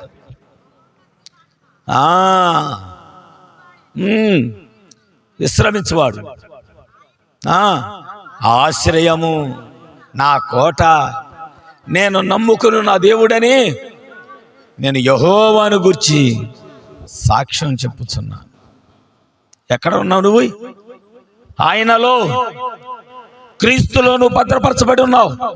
అసలు నువ్వెవరో? లోయలో పడవేయబడిన రాయివి. అమ్మా వింటున్నారా? మీరు కాస్త ఇటు చూడండి. మీరు వస్త్రాల వైపు, ఫ్యాషన్ డిజైన్ వైపు చూడమాట. ఎందుకంటే దేవుడు మాట్లాడుతున్నప్పుడు ఇప్పుడు వినకపోతే ఉగ్రత వచ్చినప్పుడు తప్పించుకునే మార్గం నీకు తెలియదు. ఎందుకంటే దేవుని సన్నిధి అంటే కొద్ది కష్టమైంది, కొద్ది కఠినమైనది. రెండవది ఏంటంటే ఇది మందిరం కాదు ఎప్పుడు పరిశుద్ధంగా ఉండటానికి. ఇది ఒక బజార్ స్థలం. మీరు రానప్పుడు ఇక్కడ చాలా దెయ్యాలు ఉన్నాయి తెలుసా? చాలా దెయ్యాలు రాత్రులు మీటింగ్లు పెట్టినాయి. ఇక్కడ ఎంతమంది ముందు బాబులు వచ్చి వెళ్ళారో తెలియదు. ఎక్కడికి ఎంతమంది చీకటి కార్యక్రమాలు చేసుకోవటానికి స్థలంలోకి వచ్చారో తెలియదు. అందుకే ఇక్కడ దేవునాత్మ తీసుకెళ్ళటానికి సేవకుడు బురదలో ఎడ్ల బండిని నడిపినట్లుగా నడపాలి. ఇక్కడ వాక్యం చెప్పాలంటే మందిరం అంటే అది వేరు. అది ఎల్లప్పుడూ పరిశుద్ధంగా ఉంటుంది. అక్కడ స్తుతులు ఉంటాయి, స్తోత్రాలు ఉంటాయి, అక్కడ దేవునికి మహిమ ఉంటుంది. సేవకుడు మనుషులు వచ్చినా రాపోయినట్టు రమ్ము కొట్టి పాటలు పాడుతూ ఉంటాడు. అవునా? కానీ ఈ స్థలం అది కాదు. దెయ్యాలు ఇప్పుడు దాకా దెయ్యాలు తిరిగిన స్థలం. అందుకని బండి చాలా కష్టంగా కదులుతుంది. నా గొంతు ఆరిపోతుంది, అయినా బండి కష్టంగా తీసుకెళ్తున్నా. అందుకే మీ హృదయాలు ఇటు తిప్పమని చెప్తా ఉన్నా, మీ మనసులు ఇటు తిప్పమని చెప్తున్నా. ఎందుకంటే దెయ్యం ఇక్కడ వాక్యం విననివ్వదు. ఆమె తలదూకుంటే ఆమెకెళ్ళే చూడాలి, ఆమె పైడి జరి చేసుకుంటే ఆమెకెళ్ళే చూడాలి, కూర్చుంటే ఆమెకెళ్ళి చూడాలి, లేస్తే ఆమెకెళ్ళి చూడాలి. నీ మనస్సుని ఇక్కడ గందరగోళం చేస్తాడు కానీ వాక్యం వినేవాడు. కానీ నువ్వేం చేయాలి? మహోన్నతుని చోట నివసించువాడి సర్వశక్తి నాడు అన్నట్లుగా ఆయన సంచిలో నువ్వు భద్రంగా ఉండాలి. పనికిరాని నన్ను నీవు పైకి లేపితివి, క్రీస్తనే బండ పైన నన్ను. పనికిరాని మనలు. ఒకప్పుడు నేను కూడా అలాంటి ఆ లోయలో పడి ఉన్న వ్యక్తినే. నన్ను ఎవరు పట్టించుకోలా. నేను పాపం చేస్తుంటే ఇది పాపమని నాతో ఎవరు చెప్పలా. నేను రోగి అయి ఉంటే నన్ను పరామర్శించడానికి ఎవరు రాలా. నేను చనిపోయే మరణ పడకలో ఉంటే నన్ను బ్రతికించడానికి కూడా ఎవరు రాలా. కానీ నా కాపరొచ్చాడు, నా కాపరొచ్చాడు. మన కూడా చెప్పా, స్టంట్ వేసుకొని వచ్చారు మొన్నసారి ఫస్ట్ మీ దగ్గర. అంతకుముందు 2 పడ్డాయి, తర్వాత 3 స్టంట్లు వేసుకొని తిరుగుతున్నాయి ఇక్కడ. సామాన్యం కాదు. ఎందుకంటే నా కాపరి నన్ను ఆ మురికిలో నుంచి, ఆ మరణపు లోయలో నుంచి నన్ను పైకి లేవనెత్తి, ఆమేన్ హల్లెలూయా, అభిషేకములో పెట్టాడు. ఆయన అభిషేకములో పెట్టాడు. ఈరోజు ఒట్టి నువ్వు విశ్వాసం అనుకుంటున్నావా? కాదు కాదు. ఆయన ఏర్పాట్లో ఉన్న వ్యక్తివి కూడా, ఆయన ఎన్నికలో ఉన్న వ్యక్తివి కూడా, ఆయన పాత్రము కూడా, ఆయన మహిమలో భద్రపరచబడినటువంటి దేవుని యొక్క కుమారుడివి, దేవుని యొక్క కుమార్తెవు కూడా. Praise the lord.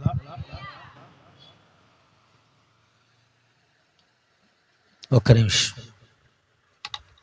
నా గొంతు సరి చేసుకో. దేవునికి మహిమ కలుగును గాక. యాక్చువల్గా నేను 3 వారాలుగా ఎంత బలహీనతతో ఉన్నానంటే రానని చెబుదామనుకున్నాను అన్నకి. కానీ నా బలహీనత దేవుని పరిచర్యకి ఆటంకం కాకూడదని నేను వచ్చేసా. ఈ మైక్ పట్టుకోవడం కూడా నాకు కష్టంగానే ఉంది. కీళ్ళవాతం వచ్చింది 3 వారాల క్రితం.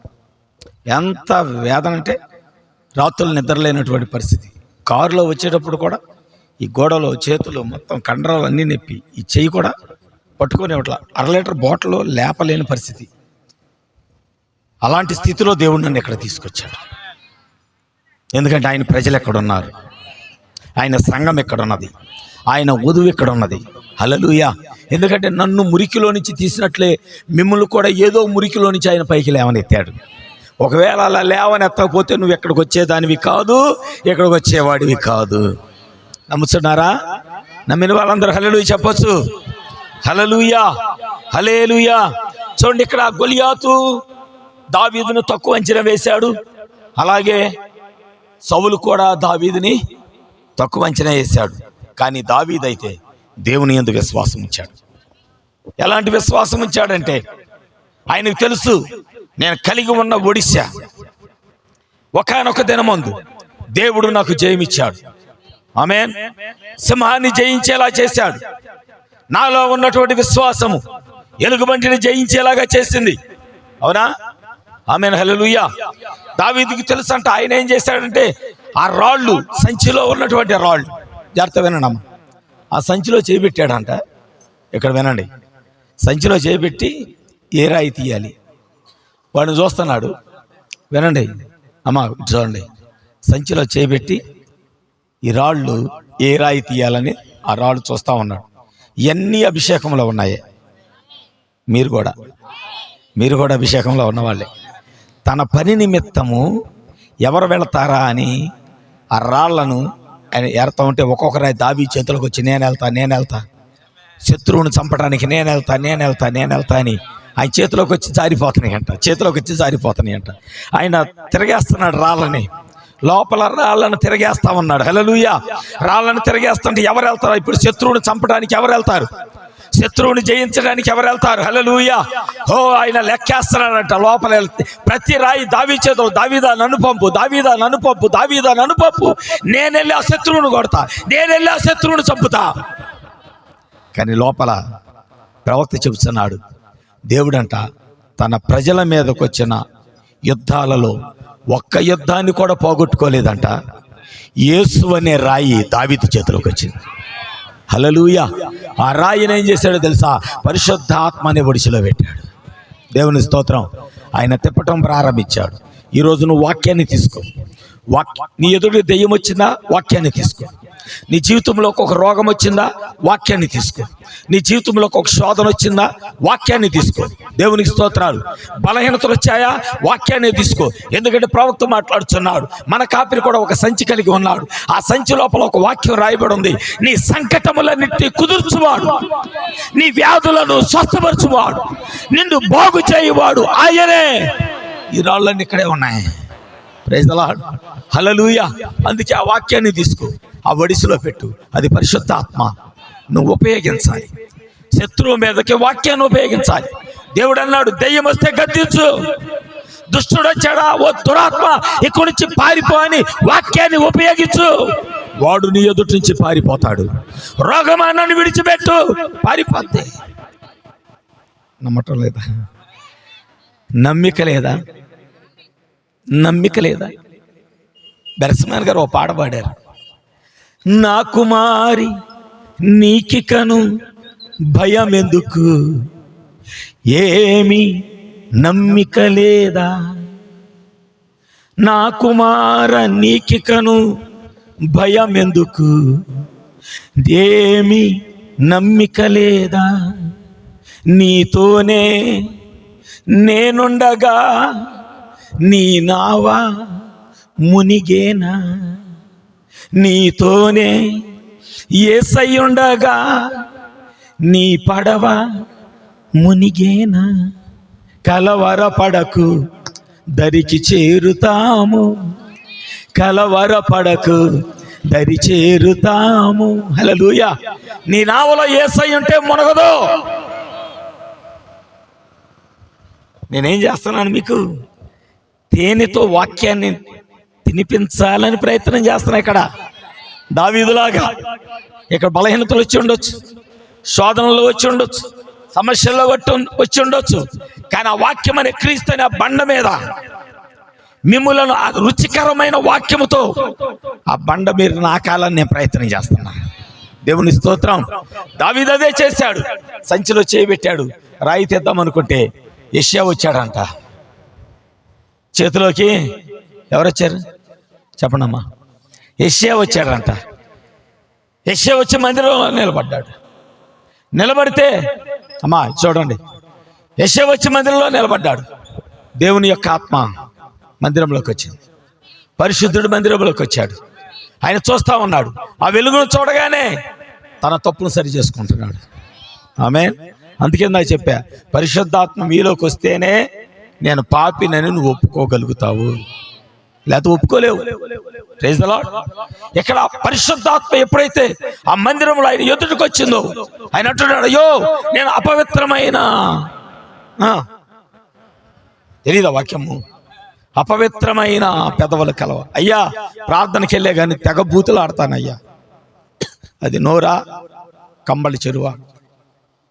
ప్రార్థనకి వెళ్తా కానీ నా నోరు మంచిది కాదయ్యా. పాముల కాలువ దగ్గర ఉన్న కాలువ లాంటిది కదా. ప్రార్థనకి వెళ్తా కానీ నోరు తెరిస్తే అబద్ధం. యెషయాలాగా ఈ రాత్రి నువ్వు ఒప్పుకోవాలి.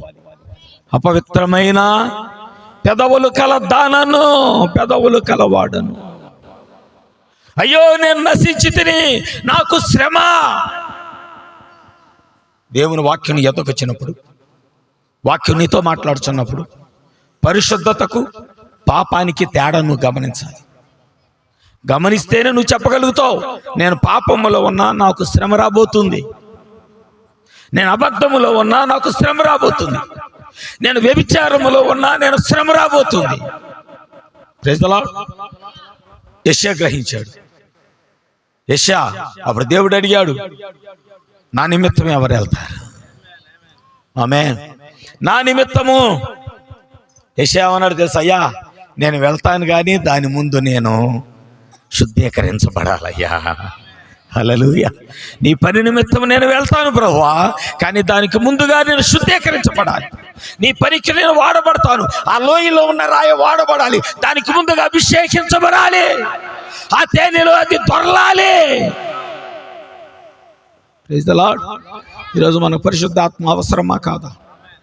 దేవుని వాక్యం మన మధ్యకు వచ్చినప్పుడు దేవుని పని కొరకు వాడబడే పాత్రగా ఉండాలంటే మనం అభిషేకంలో ఉండాలా వద్దా? దేవుని మహిమలో ఉండాలా వద్దా? ఆయన రెక్కల క్రింద మనకు ఆశ్రయం ఉండాలా వద్దా? నమ్ముతున్నారా? Praise the Lord. ఖచ్చితంగా ఉండాలి. ప్రభువా నన్ను పంపు, నేనున్నా, నన్ను పంపు, నేనున్నా. ఆయన చేతిలో తిరుగుతుంది ఒక యెషయా అనే ఒక రాయి, ఆయన చేతిలో మోషే అనే ఒక రాయి వచ్చింది. వీళ్ళందరూ రాళ్లే. ఎక్కడో అరణ్యములో పారవేయబడ్డాడు. ఎవడు చూశాడు? చూసారా? మీరు పట్టుకోవట్లేదేం వాక్యం అనిపిస్తుంది. పట్టుకుంటే మీరు ఎలా ఉండరు. ఈ వాక్యం నన్ను పట్టుకున్నప్పుడు నేను నిలబడలేకపోయా. ఎందుకంటే ఎవరు చూడని నన్ను నా యేసయ్యే నన్ను చూశాడు. ఎందుకంటే గొప్ప విషయం ఏముందండి? ఎవరో పట్టుకోవటానికి ఇష్టపడని నన్ను నా యేసయ్య పట్టుకున్నాడు. అవునా? అనేక మంది కుష్ఠరోగులు వచ్చారు. కుష్ఠరోగులు వస్తూ ఉంటే జనాలందరూ పారిపోతున్నారు. అందరూ పారిపోతున్నారు. అమ్మో అమ్మో కుష్ఠరోగులు వస్తారు. ఎందుకంటే రాకూడదు, సమాజంలోకి రాకూడదు. అదే ముందు యూదుల యొక్క ఆచారం అది. కుష్ఠరోగులు ఊరు బయట ఎక్కడో ఉండాలి, వాళ్ళు ఎక్కడో లోయల్లో ఉండాలి, అరణ్యంలో ఉండాలి, లేకపోతే గుహల్లో ఉండాలి, బయటికి రాకూడదు. కానీ వాళ్ళు యేసు ఉన్నారని వచ్చారు. ఆమేన్. వాళ్ళు వస్తుంటే అందరూ పారిపోయారు, కానీ యేసు వెళ్ళి వారిని పట్టుకున్నాడు. ఆమేన్. ఎవరో పట్టుకోరా? యేసు పట్టుకున్నాడు. మనకు కూడా ఉన్న కుష్టు లేదు, కానీ పాపపు కుష్టు ఉంది. ఆమేన్. మన పెదాలు కుష్ఠరోగంతోనే ఉన్నాయి, మన చేతులు కుష్ఠరోగంతోనే ఉన్నాయి.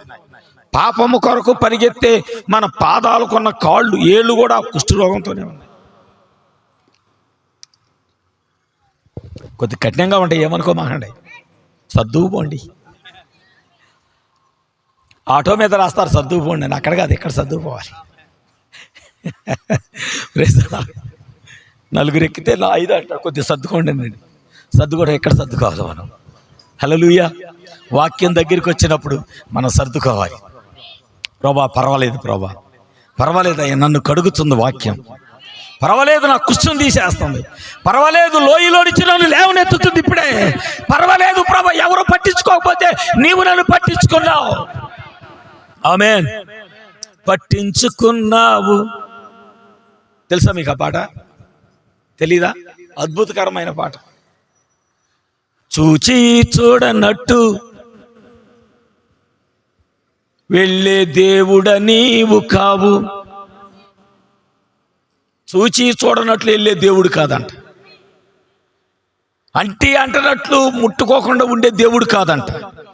మనల్ని పట్టించుకున్నాడు ఆయన, నిన్ను పట్టించుకున్నాడు. లేకపోతే ఈరోజు నువ్వు బ్రతికి ఉండేదానివి కాదు. మొన్న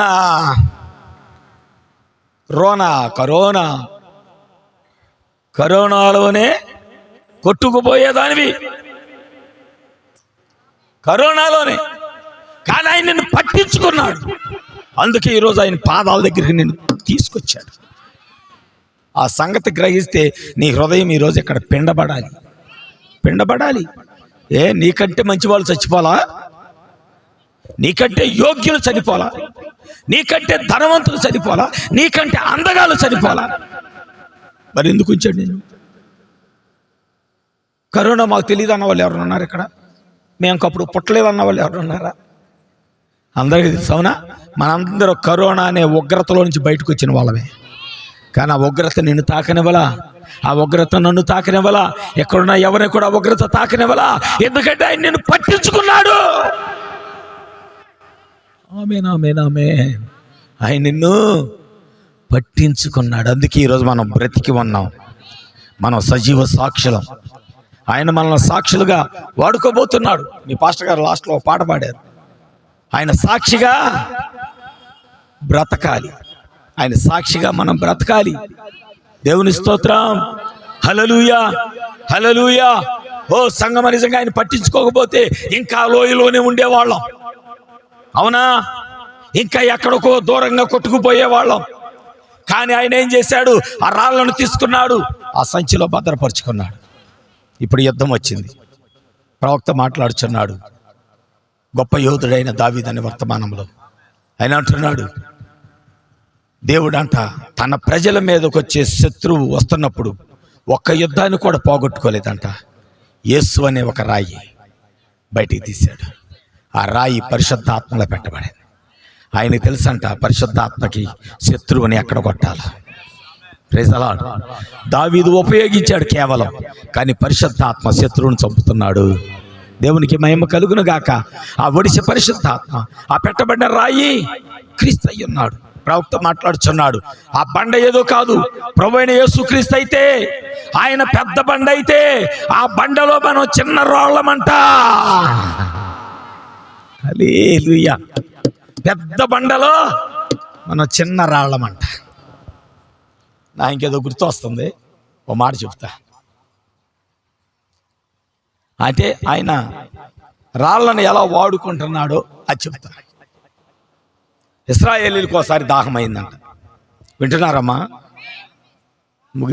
ఎప్పుడు ముగిస్తాడని చూస్తున్నారా? 3ంటికి వదులుతా, 3ంటికి వదులుతా. ఇప్పుడు టిఫిన్ కూడా చేసి వచ్చాను నేను గట్టిగా. ఇశ్రాయేలీలకి దాహమైంది. దాహమైతే ఇశ్రాయేలీలు గొనుగుతున్నారు, మోషే మమ్మల్ని చంపడానికి తీసుకొచ్చావా? మోషేకు తెలుసు దేవుడు వీళ్ళని వాగ్దాన భూమిలోకి నడిపించడానికి విడిపించాడని మోషేకు తెలుసు. మోషే వెంటనే దేవుని ప్రార్థన చేశాడు, ప్రభా వీళ్ళు సనుగుతున్నారు, గొనుగుతున్నారు, వీళ్ళకి దాహం వేస్తుంది, వీళ్ళకి నీళ్లు కావాలి. సరే ప్రభు అన్నాడు, మోషే ఇశ్రాయేలు కొంతమంది పెద్దలను తీసుకో, నువ్వు అరణ్యంలోకి వెళ్ళు, నువ్వు వెళతా ఉంటే నీకు ముందు నేను నడుస్తా. జాగ్రత్త విననమ్మా. అసలు ఇటు చూడకపోతే నా వాక్యం చెప్పబుద్ధి కాదు.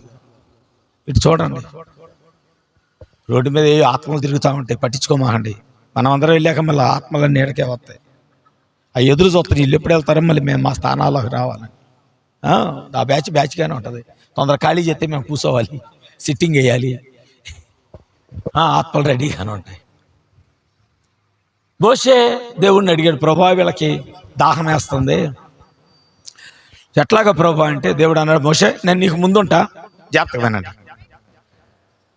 నేను ముందు నడుస్తూ ఉంటా, నువ్వు పెద్దలను తీసుకొని వస్తూ ఉండు, అరణ్యంలోకి రా, వచ్చిన తర్వాత నేను ఒక రాయి మీద ఉంటా, జాగ్రత్తగా వినండి, అన్ని రాళ్ళు కాదు, అరణ్యంలో ఉన్న అన్ని రాళ్ళు కాదు, ఒక రాయి మీద నేను ఉంటా, నేను ఏ రాయి మీద ఉంటానో ఆ రాయిని నువ్వు కొట్టాలి. దేవుడు అంట నడుస్తుంటే ఆ రాళ్ళు కేకలేస్తున్నాయి అంట, ప్రభా నా మీదకి రావా, నీ పని నిమిత్తం నేను వాడబడతా.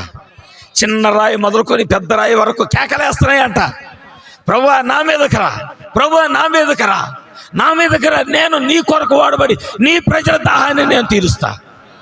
ఆమేన్, ఆమేన్, ఆమేన్. ఇక్కడ దేవుడు అందరిని అలా వాడుకొనును గాక. ఆమేన్. దేవుడు అంట ఒక రాయి దగ్గరికి వెళ్ళాడు, ఆ రాయి మీద నిలబడ్డాడు, చెప్పాడు కదా ముందే, నువ్వు ఆ బండను కొట్టాలని.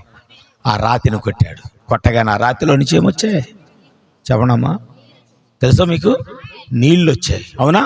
కొన్ని లక్షల మంది ప్రజలు తాగి దప్పిక తీర్చుకొని దేవుని మహింపరిచారు. హల్లెలూయా. నేను ఈరోజు చెప్తున్నాను, ఒక రాయే దేవుని కొరకు వాడబడితే, ఆ లోయలో పడవేయబడిన ఒక చిన్న గులకరాయి లాంటిది నున్నని రాయే దేవుని పని నిమిత్తం వాడబడితే, ఈరోజు నువ్వెందుకు దేవుని కొరకు వాడబడటం లేదు? మందిరానికి వస్తున్నావు, అరికాల నుంచి నడినెత్తి దాకా దిష్టంగా ఉన్నావు. బూస్ట్ తాగిన వాళ్ళు కూడా ఉండరు, హార్లిక్స్ తాగిన వాళ్ళు కూడా ఉండరు, అంత ఆరోగ్యంగా ఉన్నావు. మరి ఎందుకు దేవుని పని నిమిత్తం వెనక్కి జారిపోతున్నావు? నిన్ను నువ్వు ప్రశ్న వేసుకో. రాయే వాడబడితే నేనెందుకు వాడబడకు? ఒక బండ అరణ్యములో ఉన్న ఒక బండే, ఎండిపోయిన ఒక బండే వాడబడితే నేనెందుకు వాడబడకూడదు? ఆ ప్రశ్న వేసుకో. ఈ రాత్రి దేవుడు నిన్ను దర్శిస్తాడు. పరిశుద్ధాత్మ ఖచ్చితంగా నిన్ను దర్శిస్తాడు. ఆయన నీతో ఉండాలని ఆశపడుతున్నాడు. దేవుని స్తోత్రాలు. హల్లెలూయా. ఆయన ఎప్పుడైతే నిన్ను చూశాడో, మొదట నీతీకరణ చేశాడు, రెండవది శుద్ధీకరించాడు, మూడవది పరిశుద్ధాత్మ బాప్తిస్మం ఇవ్వటం ప్రారంభించాడు. ఈ మూడు మార్గాల ద్వారా నిన్ను నడిపించి ఆయన ఏం చేస్తున్నాడంటే నీ కొరకు, తన కొరకు ఆయన వాడుకుంటున్నాడు. దావీదు గురి చూసి కొట్టాడు. ఆ ఒడిశ గొలియాతును ఎక్కడ కొట్టాలో అక్కడ కొట్టింది. నువ్వు వాక్యం తీసావు, జాగ్రత్త, దాని అర్థం చెప్తా. మొన్న ఆదివారము సంఘంలో ఒక సహోదరికి ఈ మెన్నరాలన్నీ నొప్పులు వచ్చేసి బాగా 2 రోజుల నుంచి నొప్పులు వస్తున్నాయి. ప్రార్థన అంతా అయిపోయింది. అమ్మాయి నా దగ్గరికి వచ్చి అన్నయ్య బాగా మెన్నరాలు నొప్పులు వచ్చేస్తున్నాయి, నేను తట్టుకోలేకపోతున్నాను. ఎందుకు వచ్చింది లేదు, ఫస్ట్ టైం వచ్చింది. సరే, నేను నా 2 చేతులు వెనక ఆ మెడ నరాల మీద అలా నొక్కి పట్టి నేను ప్రార్థన చేశాను. ప్రభా, నువ్వు పొందిన దెబ్బల చేత స్వస్థత వచ్చింది కదా, ఈ స్వస్థత కూడా అప్పుడే వచ్చింది కాబట్టి చెల్లిని మీరు స్వస్థపరచండి. ఇదే ప్రార్థన చేశా. ఆ వాక్యాన్ని తీసుకొని ప్రార్థన చేశా. ఇప్పుడు పరిశుద్ధాత్మ ఏం చేస్తాడు? ఆ వాక్యము ఎక్కడ స్వస్థత ఇవ్వాలో అక్కడ తీసుకెళ్తాడు. శత్రువుని ఎక్కడ కొట్టాలో వాక్యం అక్కడికే తీసుకెళ్తాడు ఆయన. గొలియాతుని ఎక్కడ కొట్టాలో ఆ రాయి పరిశుద్ధాత్మ అక్కడికే తీసుకెళ్ళి కొట్టాడు. నేను తలనొప్పి గురించి ప్రార్థన చేస్తే కాలు నొప్పి తగ్గిద్దా చెప్పండి? తలనొప్పే తగ్గిద్ది. ఆమె ఇంటికి వెళుతూ ఉండగానే తగ్గిపోయింది.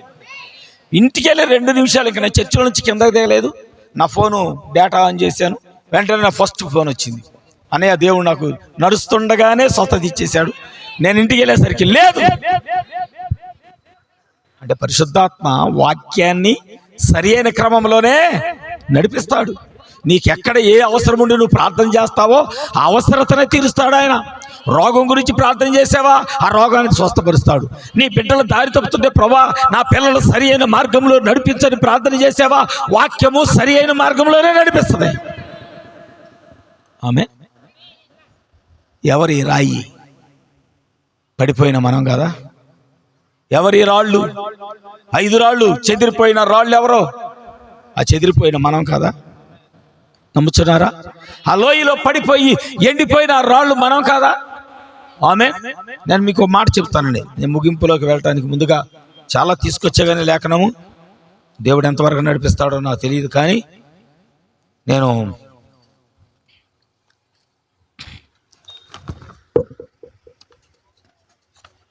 చాలా పెద్ద వర్తమానం తీసుకొని వచ్చారు మీతో పంచుకోవాలని. దేవుడు మీతో మాట్లాడుచుండగా నేనైతే గంతులేస్తున్నాను. నా హృదయం నాలో గంతులు వేయటం ప్రారంభించింది. దేవునికి స్తోత్రములు. హల్లెలూయా. నేను మీకు ఒక వాక్యాన్ని తీసుకొస్తాను. ఎంతమందికి చెవులు ఉన్నాయి ఇక్కడ? కొంతమంది ఆమె చెప్పలేదండి. వినపడింది అందరూ నేను చెప్పింది. మీరు ధన్యులండి, మీరు వింటున్నారు కాబట్టి మీరు ధన్యులు. నేను ఎంతమందికి కనబడుతున్నానా? మీ కన్నులు ఉన్నాయి కాబట్టి మీరు ధన్యులు. రైట్. ఇక్కడ నేను ఒక మాట చెప్తాను, ఆ మాట విన్న తర్వాత మీకు ఆశ్చర్యం వేస్తుంది. చెవులు లేవు, కన్నులు లేవు, నోరు లేదు, ముక్కు లేదు. జాగ్రత్తగా వినండి, ఏమీ లేవు. ఎక్కడో ఒక లోయ, వినడమ్మా, ఎక్కడో ఒక లోయ. పైనుంచి కాపరి ఆ లోయను చూశాడు. జాగ్రత్త వింటున్నారా? పైనుండి ఆ కాపరి ఆ లోయను చూశాడు. ఆ లోయను చూస్తే కొన్ని వేల ఎండిన ఎముకలు లోయ నిండా పడి ఉన్నాయి. Praise the Lord. ఎండిన ఎముకలు ఆ లోయ నిండా పడి ఉన్నాయి. చర్మము లేదు, కండరాలు లేవు, తల మొండెం ఎక్కడో ఉంది, కాళ్ళు ఎక్కడో ఉన్నాయి, చేతులు ఎక్కడో ఉన్నాయి, బాడీ ఎక్కడో పడిపోయి ఉంది, కీళ్ళు ఎక్కడెక్కడో పడిపోయి ఉన్నాయి, ముక్కు కనబడతలేదు, చెవులు కనబడటం లేదు, నోరు లేదు, కళ్ళు లేవు, ఏమీ లేవు. అన్ని ఎక్కడ పడితే అక్కడ చల్లా చెదురుగా పడిపోయి ఉన్నాయి. ఎలాగా? ఆ లోయల్లో రాళ్ళు పడిపోయినట్లుగానే. Praise the Lord. హల్లెలూయా. ఆ కాపరి చూసట తన స్థానాన్ని విడిచి వచ్చి ఒక ప్రవక్తను తీసుకొని అక్కడికి వెళ్ళాడు. వెళ్ళి, జాగ్రత్తగా వినండి, అక్కడ ఇందాక నేను వేసిన ప్రశ్నకు జవాబులు వస్తాయి. చెవులు ఉన్నాయా, కళ్ళు ఉన్నాయా అని అడిగాను కదా. వినపడుతుందా అంటే వినపడుతుంది అన్నారు కదా. కానీ ఇక్కడ చూడండి, చెవులు లేవు, కళ్ళు లేవు, నోరు లేవు, ఏమి లేవు, అంతా ఎండిపోయి ఉంది. కేవలం ఎండినవి బైబిల్ చెప్తుంది ఎహెజ్కేలు 37లో.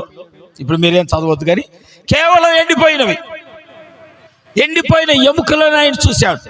ఆ రోయలో పారవేయబడిన రాళ్లను కాపరి అయిన దావీదు చూసినట్లుగా కాపరి అయిన మన దేవుడు ఆ ఎండిన ఎముకలను చూశాడు. Praise the Lord. చూసి ప్రవక్తను తీసుకొచ్చి అంటున్నాడు, ఓ ఎహెజ్కేలు, ఈ ఎండిన ఎముకలు బ్రతకగలవా అంటే ఎహెజ్కేలు అన్నాడు, ప్రభువా అది నీకే తెలుసయ్యా. అయితే అన్నాడు, అయితే ఆ ఎండిన ఎముకలతో ఎలా చెప్పు. ప్రభువా అటు చెవులు లేవు ప్రభువా, ఎండిన ఎముకలతో నువ్వు ఎలాగ చెప్పు. ఈరోజు ఎందుకు ఈ పాయింట్ తీసుకొచ్చాను తెలుసా? ఎండిన ఎముకలతో నువ్వు చెప్పు. ఏమని? మీరు జీవాత్మను పొందుకొని బ్రతకబోతున్నారు. ఆమె మీకు విషయం తెలుసా? ఆ ఎండిన ఎముకలకి మాట వినపడింది.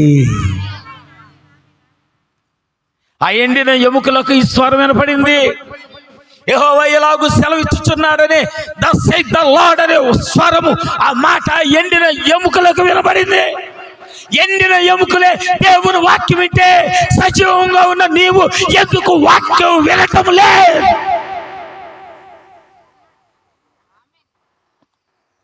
ప్రశ్న మందిరానికి వెళ్ళి కూడా నువ్వు వాక్యం వింటలా? జాగ్రత్త. మందిరానికి వెళ్ళి కూడా దేవుడు మాట్లాడుతుంటే ఆయన స్వరాన్ని వినటానికి నువ్వు ఇష్టపడటంలా? జాగ్రత్త. ఒకరోజు నేను ఒక గ్రామం వెళ్ళాను. గ్రామం వెళ్తే కుటుంబారాధనకి చాలా మంది స్త్రీలు వచ్చారు, ఎక్కువ అన్యులు వచ్చారు. ఎందుకంటే అన్యుల్లో నుంచి వచ్చింది ఆమె. తన బంధువులందరినీ పిలుచుకుంది. భయంకరమైన విగ్రహారాధికులు వాళ్ళు వచ్చి కూర్చున్నారు. ఒక ఆమె వచ్చింది. ఒక ఆమె వచ్చి ప్రార్థనకు వచ్చిన వాళ్ళు మీరు అందరూ ఇటు తిరిగి కూర్చున్నారుగా, ఆమె మాత్రం అటు తిరిగి కూర్చుంది. అసలు 8వ వింత అనిపించింది ప్రపంచంలో. వింతలలో 8వ వింత అనిపించింది. ప్రార్థనకు వచ్చిన దానివి బలిపీఠంకి వెళ్ళి తిరిగి కూర్చోవాలి. అవునా? సేవకుడు మాట్లాడుతున్నాడు, దేవుని ఆత్మ ఇక్కడి నుంచి పనిచేస్తూ ఉంది. నేను కూడా మేలు పొందుకోవాలి దేవుడు మాట్లాడేటప్పుడు అని ఆశతో రావాలి. అవునండి. నువ్వు ప్రార్థనకు వచ్చి ముసుకేసింది, అటు తిరిగి కూర్చుంది. నేను అప్పుడే అనుకున్నా, ఈ మనిషి కాదు, ఇది దెయ్యం ఖచ్చితంగా. ప్రార్థన అయిన తర్వాత వచ్చింది. వచ్చి, అయ్యగారు మా ఆయన కోసం ప్రార్థన చేయండి, బాగా తాగుతున్నాడు. మా అబ్బాయి కోసం బాగా ప్రార్థన చేయండి, బాగా తాగుతున్నాడు. నేను వాక్యం విన్నావా అన్న. విన్నానండి అంది. ఏదో ఒక మాట చెప్పాను. నువ్వు వాక్యం వినలా. నీలోనే భయంకరమైన దురాత్మ ఉంది, మీ ఆయనలో మీ అబ్బాయిలో కాదు. చెప్పా. నేను మొహమాట పడినండి. ఎవరు నా దగ్గరికి వస్తే చెప్పేస్తామా నీలో చాలా దెయ్యం ఉందని చెప్పేస్తా. ఆ తర్వాత రాకపోని మందిరానికి. నాకు ప్రజలతో ముఖ్యం కాదు, నా దేవుడే ముఖ్యం నాకు. Praise the Lord. ఇప్పుడు సంఘంలో కొంతమంది చచ్చిపోతారండి, వాళ్ళ గురించి మనం ఏం చేస్తాం? ఇంకొకరు వస్తారు ఆ స్థానంలోకి. వాళ్ళ గురించి వాక్యం మారుస్తామా? వాళ్ళ గురించి నిజం చెప్పకుండా ఉంటామా? మనుషులు ఏదో అనుకుంటారని వాక్యాన్ని దాస్తే దేవుడు కొట్టడం మమ్మల్ని చెంప పగిలేలాగా, అవునా? అదేదో మేమే మిమ్మల్ని కొడితే అయిపోలా? Praise the lord. సరే అవుతారు కదా, దేవుని స్తోత్రం. లెక్క అంతే. అటు తిరిగి కూర్చుంది వాక్యం వెళ్ళాలి. నేను అన్నాను, నీ ఇంట్లో చాలా శోధన వస్తుందమ్మా, నువ్వు చాలా శ్రమలు అనుభవించాలి. దేవుడు అంటే నీకు చులకన, ప్రార్థన అంటే చులకన. అందరూ ఇటు తిరిగి చక్కగా వాక్యం వెంట సరి చేసుకుంటుంటే నువ్వు అటు తిరిగి ఏం చేస్తున్నావు? నీ భర్త గురించి ఆలోచన చేస్తున్నావు, నీ కొడుకు గురించి ఆలోచన చేస్తున్నావు, ఎవరెవరి గురించి ఆలోచన చేస్తున్నావు. కొంతకాలం గడిచింది, భర్త చచ్చిపోయాడు. మరికొద్ది కాలం గడిచింది, కుమారుడు కూడా చనిపోయాడు. ప్రార్థనకు వచ్చి దేవుని స్వరం వినలేనప్పుడు ఎందుకండి? లోయలో ఎండిపోయిన ఎముకలైన స్వరం ఏంటంటే, బ్రతుకున్న నీవు చక్కగా వినబడుతుందయ్యా అని ఆమెనని చెప్పిన నీవు మందిరానికి వచ్చి వాక్యం వినలేకపోతే ఆ ఎండిపోయిన ఎముకల కంటే ఘోరం, ఆ వాడబడిన పారవేయబడిన ఆ రాళ్ళ కంటే కూడా ఘోరం, అరణ్యంలో ఎక్కడ ఎండిపోయిన ఆ బండ కంటే కూడా ఘోరం నీవు. అర్థమవుతుందా? హల్లెలూయా. మన దానికి సిగ్గు తెచ్చుకోవాలి. ఎండిపోయిన ఎముకలే దేవుని మాట వింటే, బ్రతుకున్న నేను ఎందుకు వినలేకపోతున్నా? సజీవంగా ఉన్న నేను ఎందుకు దేవుని మాట వినలేకపోతున్నా? మందిరానికి వెళుతూ కూడా ఎందుకు వాక్యానికి లోబడలేకపోతున్నా? బైబిల్ చెబుతుందండి. నా బైబిల్లో రాయబడింది, మీ బైబిల్లో కూడా రాయబడి ఉంటుంది. ప్రవక్త ఎప్పుడైతే మాట్లాడుతున్నాడో ఎముకలకి మాట వినపడగానే కాళ్ళకి వినపడ్డాయి, చేతులకు వినపడ్డాయి, బాడీకి వినబడింది, పుర్రెకి వినబడింది. ఆ స్కెల్టన్ అంతటికి కూడా ఆ పారవేయబడిన ఆ ఎండిపోయిన ఎముకలన్నింటికి దేవుని స్వరం వినబడి అన్ని ఒక్కసారి గాలిలోకి లేచి ఒకదానికొకటి కొట్టుకుంటూ ఎక్కడ ఏ బాడీకి ఏది వెళ్ళాలో గాలిలో లేచి అన్ని అతుకున్నప్పుడు గడ గడ గడ గడమని ఒక పెద్ద శబ్దము, ఆ లోయలో ఒక ఉద్యమం వచ్చింది. దేవుని స్తోత్రం. హల్లెలూయా. వాక్యం విన్నప్పుడు కూడా నీలో ఉద్యమం రావాలి. ఉద్యమం వచ్చిందా నువ్వు బ్రతుకుతావు, ఉద్యమం వచ్చిందా నువ్వు జీవిస్తావు. Praise the Lord. దెయ్యంలా కదలకుండా నాకేం సంబంధం లేదు అనుకున్నావు అనుకో, ఎవడేం చేయలేడు. నువ్వు బ్రతుకున్నావని దేవునికి చూపించు. నేను సజీవుడను ప్రభువా, నేను సజీవురాలు, నేను జీవించున్నాను ప్రభువా. ఎప్పుడు చెప్తావు? ఇంకా మనకు ఆలోచన రావాలి. ఆ ఎండిపోయిన ఎముకలే దేవుని మాట వింటే నేనెందుకు వినకూడదు? అవన్నీ ఒక చోటకి చేరగానే, ఏ బాడీకి సంబంధించిన కాళ్ళు, ఏ బాడీకి సంబంధించిన చేతులు, ఏ బాడీకి సంబంధించిన పుర్రె అన్నీ ఒక చోటకి రాగానే దేవుడు ఏం చేశాడు? కండరం పెడుతున్నాడు, నరాలు పెడుతున్నాడు, చర్మాన్ని పెట్టేశాడు. అన్నిటికీ ప్రతి బాడీకి కండరాలు, నరాలు, చర్మం పొదగబడింది. ఇప్పుడు ఎలా ఉన్నారంటే చచ్చిపోయిన శవాల్లాగా ఉన్నారు. మరలా ఆయన మాట్లాడుతున్నాడు, చచ్చిపోయిన శవాలతో మాట్లాడుతున్నాడు. ఏమని? యెహోవా ఇలాగూ సెలవిచ్చుచున్నాడు, మీరు జీవాత్మను పొందుకొని బ్రతుకుదురుగాక. ఆమేన్, ఆమేన్. ఒకవేళ ఈ రాత్రి ఎవరైనా అలాంటి చనిపోయే స్థితిలో ఉంటే, దేవుడు జీవాత్మను పొందుకొని నువ్వు బ్రతుకు అనకే, నువ్వు ఆమెన్ చెప్పి నువ్వు బ్రతుకుతావు. ఆమేన్. ఆమె చెప్తే నేను బ్రతుకుతా, మీరు ఆమె చెప్తే మీరు బ్రతుకుతారు. ఎందుకంటే ఆయన మాటలో జీవం ఉన్నది, ఆయన మాటలో స్వస్థత ఉన్నది, ఆయన మాటలో విమోచన ఉన్నది, ఆయన మాటలో విడుదల ఉన్నది, ఆయన మాటలో జయం ఉన్నది, ఆయన మాటలో ఘనమైన కార్యాలు ఉన్నాయి. Praise the Lord. ఈరోజు మనము ఘనమైన కాపరిని మనం కలిగి ఉన్నాం. ఎందుకంటే నేను నమ్ముతున్నా, ఆయన తన సంచిలో నన్ను భద్రపరిచాడు. నువ్వు నమ్మితే నీకు కూడా ధైర్యం ఉండాలి. నా దేవుడు నన్ను కూడా అభిషేకములో భద్రపరిచాడు. ఎంత సంతోషం, ఎంత సంతోషం అండి. ఆ ఎండిపోయిన ఎముకలన్నీ కలిసి అవి వెంట బ్రతకగానే ఎన్నున్నాయి? 1, 2, 5. నా బైబిల్ చెప్తుంది లెక్కించలేనంత, లెక్క పెట్టలేనంత సైన్యము. ఎండిపోయిన ఎముకలండి అన్నీ. ఎండిపోయిన ఎముకలు దేవుని స్వరం విని బ్రతికితే దేవుని కొరకు లెక్కించలేనంత మహా సైన్యంగా తయారై. ఆమేన్. ఈరోజు కాపరి నీతో మాట్లాడుతున్నప్పుడు నువ్వు కూడా వినగలిగితే నీ ద్వారా ఎంతమంది వస్తారో మందిరానికి. ఆమేన్. ఆ స్వరానికి నువ్వు లోబడితే నీ ద్వారా ఎన్ని ఆత్మలు దేవుని సన్నిధికి నడిపించబడతాయో. నిజముగా ప్రభువా, నేను జీవించి ఉన్నాను, నేను బ్రతికి ఉన్నాను, నీ మాటకి నేను లోబడుచున్నాను, నీ వాక్యానికి నేను లోబడుచున్నాను, ఖచ్చితంగా ఆత్మల భారం నేను కలిగి ఉంటాను ప్రభువా అని ఆ స్వరానికి నువ్వు లోబడితే ఎన్ని ఆత్మలు లెక్కించలేనంత సంఘముగా చేయడాయన చేయడా. ఇంకో మాట చెప్తాను, పర్లేదు 5 నిమిషాలు, పర్లేదా? ఇంకో మాట చెప్తాను, పర్లేదు అయ్య గారు, చెప్పాలనిపిస్తుంది మీతో. ఓ రోజున కాపరి వస్తామన్నాడంట. వస్తా ఉంటే జాగ్రత్తగా వినండి, నేను ఆ సీక్వెన్స్ తీసుకొస్తున్నప్పుడు దాన్ని మీరు క్యాచ్ చేయగలిగితే వాక్యాన్ని మీరు పట్టుకోగలుగుతారు. కాపరి నడుస్తూ ఉన్నాడు, నడుస్తూ ఉండగా అక్కడ ఒక బెతెస్దా కోనేరు వచ్చింది. జాగ్రత్త వినండమ్మా, బెతెస్దా కోనేరు వచ్చింది. ఇక్కడ ఉన్న వాళ్ళకంటే ఎక్కువ మందిగా కొన్ని వందల మంది రోగులు అక్కడ పడి ఉన్నారు. జాగ్రత్త వినండమ్మా. ఇక్కడ ఎవరైనా బలహీనలు ఉన్నారా? ఎవరైనా బలహీనలు ఉన్నారా? దేవుడు మీ యొద్దకు వస్తున్నాడు ఖచ్చితంగా. ఎందుకొరకో తెలుసా? అక్కడ అనేక మంది పడి ఉన్నారు. పడి ఉన్నప్పుడు దూత వచ్చి ఆ కోనేటి నీళ్ళు ఎప్పుడైతే కదిలిస్తాడో, ఎవడు ముందు దిగునో వాడికి స్వస్థత, ఎవడు ముందు దిగునో వాడికి స్వస్థత. కానీ మీకు తెలుసా, అరణ్యములో పడి ఉన్న ఎముకలను ఎవడన్నా పట్టించుకున్నాడా? చెప్పాలి. అరణ్యములో లోయలో పడి ఉన్న ఆ ఎముకల వైపు ఎవరైనా చూశారా? చెప్పాలి, మీరు చెప్పాలి, మీ నోటి నుంచి జవాబు రావాలి. ఎవరైనా అసలు వాటి గురించి ఇవి బ్రతికితే బాగుండు అని ఎవరైనా ఆలోచన చేశారా? 38 సంవత్సరాలుగా వాడు కూడా బ్రతికున్నాడు, కానీ ఎండిపోయిన ఎముకలాగా పడి ఉంటే ఎవడూ పట్టించుకోలేదు. ఎన్ని సంవత్సరాలు నీ గురించి ఎవరైనా పట్టించుకున్నారా? ఎవరైనా పట్టించుకున్నారా? కానీ ఈ రాత్రి నా యేసయ్య ఆయన చెప్తున్నాడు, నేను నిన్ను పట్టించుకున్నాను. ఆమేన్. ఎవరు పట్టించుకోలేదా? అమ్మా, ఎవరు నీ మీద నింద వేయలేదా? అమ్మా, ఎవరు నిన్ను శిక్షించలేదా? ప్రభువా, నన్ను ఎవరు శిక్షించలేదా, నేను కూడా నిన్ను శిక్షించను. ప్రైజ్ ది లార్డ్, హల్లెలూయా. నిన్ను ఎవరు పట్టించుకోలేదా ప్రభువా? నన్ను ఎవరు పట్టించుకోలేదు ప్రభువా. ఆయన ఏం చేశాడు? ఆ కోనేటి యొద్దకు రాగానే 38 సంవత్సరాలు పడి ఉన్నప్పుడు అక్కడ చాలామంది రోగులు ఉన్నారు కదా. మరి వస్తానే మొదటి రోగిని తాకి, రెండో రోగిని తాకి, మూడో రోగిని తాకి రావచ్చుగా?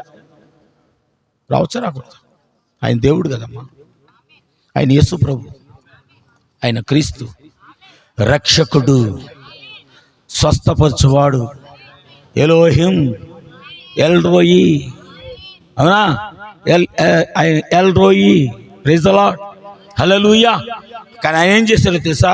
ఒక రోగిని దాటాడు, రెండో రోగిని కూడా దాటాడు, అలా మూడో రోగిని దాటాడు, నాలుగో రోగిని కూడా దాటాడు. అలా కొంతమంది రోగులందరినీ దాటుకుంటా 38 సంవత్సరాలుగా పడి ఉన్న ఆ రోగి దగ్గరికి వెళ్ళాడు ఆయన.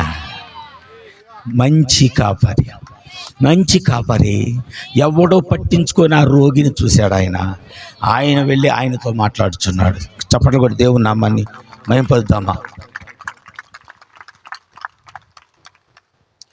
మంచి కాపరి నా కాపరి, గొప్ప కాపరి నా కాపరి, యెహోవా నా మంచి కాపరి, యెహోవా నా గొప్ప కాపరి, నేనాయన గొర్రెను, నేనాయన గొర్రెను, నేనాయన గొర్రెను, నేనాయన గొర్రెను, నాకులేమి కలుగదు, నేనాయన గొర్రెను, నాకులేమి, నేనాయన గొర్రెను, మంచి కాపరి నా కాపరి, గొప్ప కాపరి నా కాపరి, మంచి కాపరి నా కాపరి, గొప్ప కాపరి నా కాపరి, నేనాయన గొర్రెను, యేసయ్యా, గొర్రెను, నేనాయన గొర్రెను, నేనాయన గొర్రెను, నాకులేమి కలుగదు, నేనాయన గొర్రెను, నాకులేమి కలుగదు. నేనాయన గొర్రెను. హల్లెలూయా, హల్లెలూయా. నిజముగా నువ్వు ఆయన గొర్రెవైతే ఎల్లప్పుడూ ఆయన యొద్ద నిన్ను స్వస్థపరిచే వైద్యం ఎల్లప్పుడూ ఆయన దగ్గర, నిన్ను బాగు చేసే వైద్యం ఎల్లప్పుడూ ఉన్నది, నిన్ను భద్రపరిచే సంచి ఎల్లప్పుడూ ఆయన కలిగి ఉన్నాడు. ఈ రాత్రి మనం నమ్మాలి, నా రక్షకుడు, నా కాపరి, నా ప్రభు అయిన యేసు క్రీస్తు ఆయన ఎల్లప్పుడూ నన్ను భద్రపరచువాడు, నన్ను కాయువాడు, నన్ను రక్షించువాడు, నాకు ఆశ్రయము, నా మహోన్నతుడు, నా కోట, నా దుర్గము. ఆయనే నా దేవుడు. 38 సంవత్సరాలుగయ్యా నన్ను ఎవరు పట్టించుకోలేదయ్యా, కానీ నా దేవుడు నన్ను పట్టించుకున్నాడు, నాకు స్వస్థత ఇచ్చాడు, నన్ను బాగు చేశాడు, నా ఎడల కృప చూపించాడు. కానీ ఒక సమయం వచ్చింది అమ్మ, ఈ ఒక్క మాట ముగిస్తున్నా. పరలోకములో భూమి మీద ఉన్న వధువును రక్షించడానికి ఎవరు వెళ్తారు? పరలోకములో ఒక సమస్య వచ్చింది. ఆ 7 ముద్దల గ్రంథం తీసుకొని వధువుకు వర్తమానం అందించడానికి ఎవరు వెళ్తారు? వధించబడినట్లు ఒక గొర్రె పిల్ల వచ్చి, నేను వెళ్తా, దేవుని ప్రజ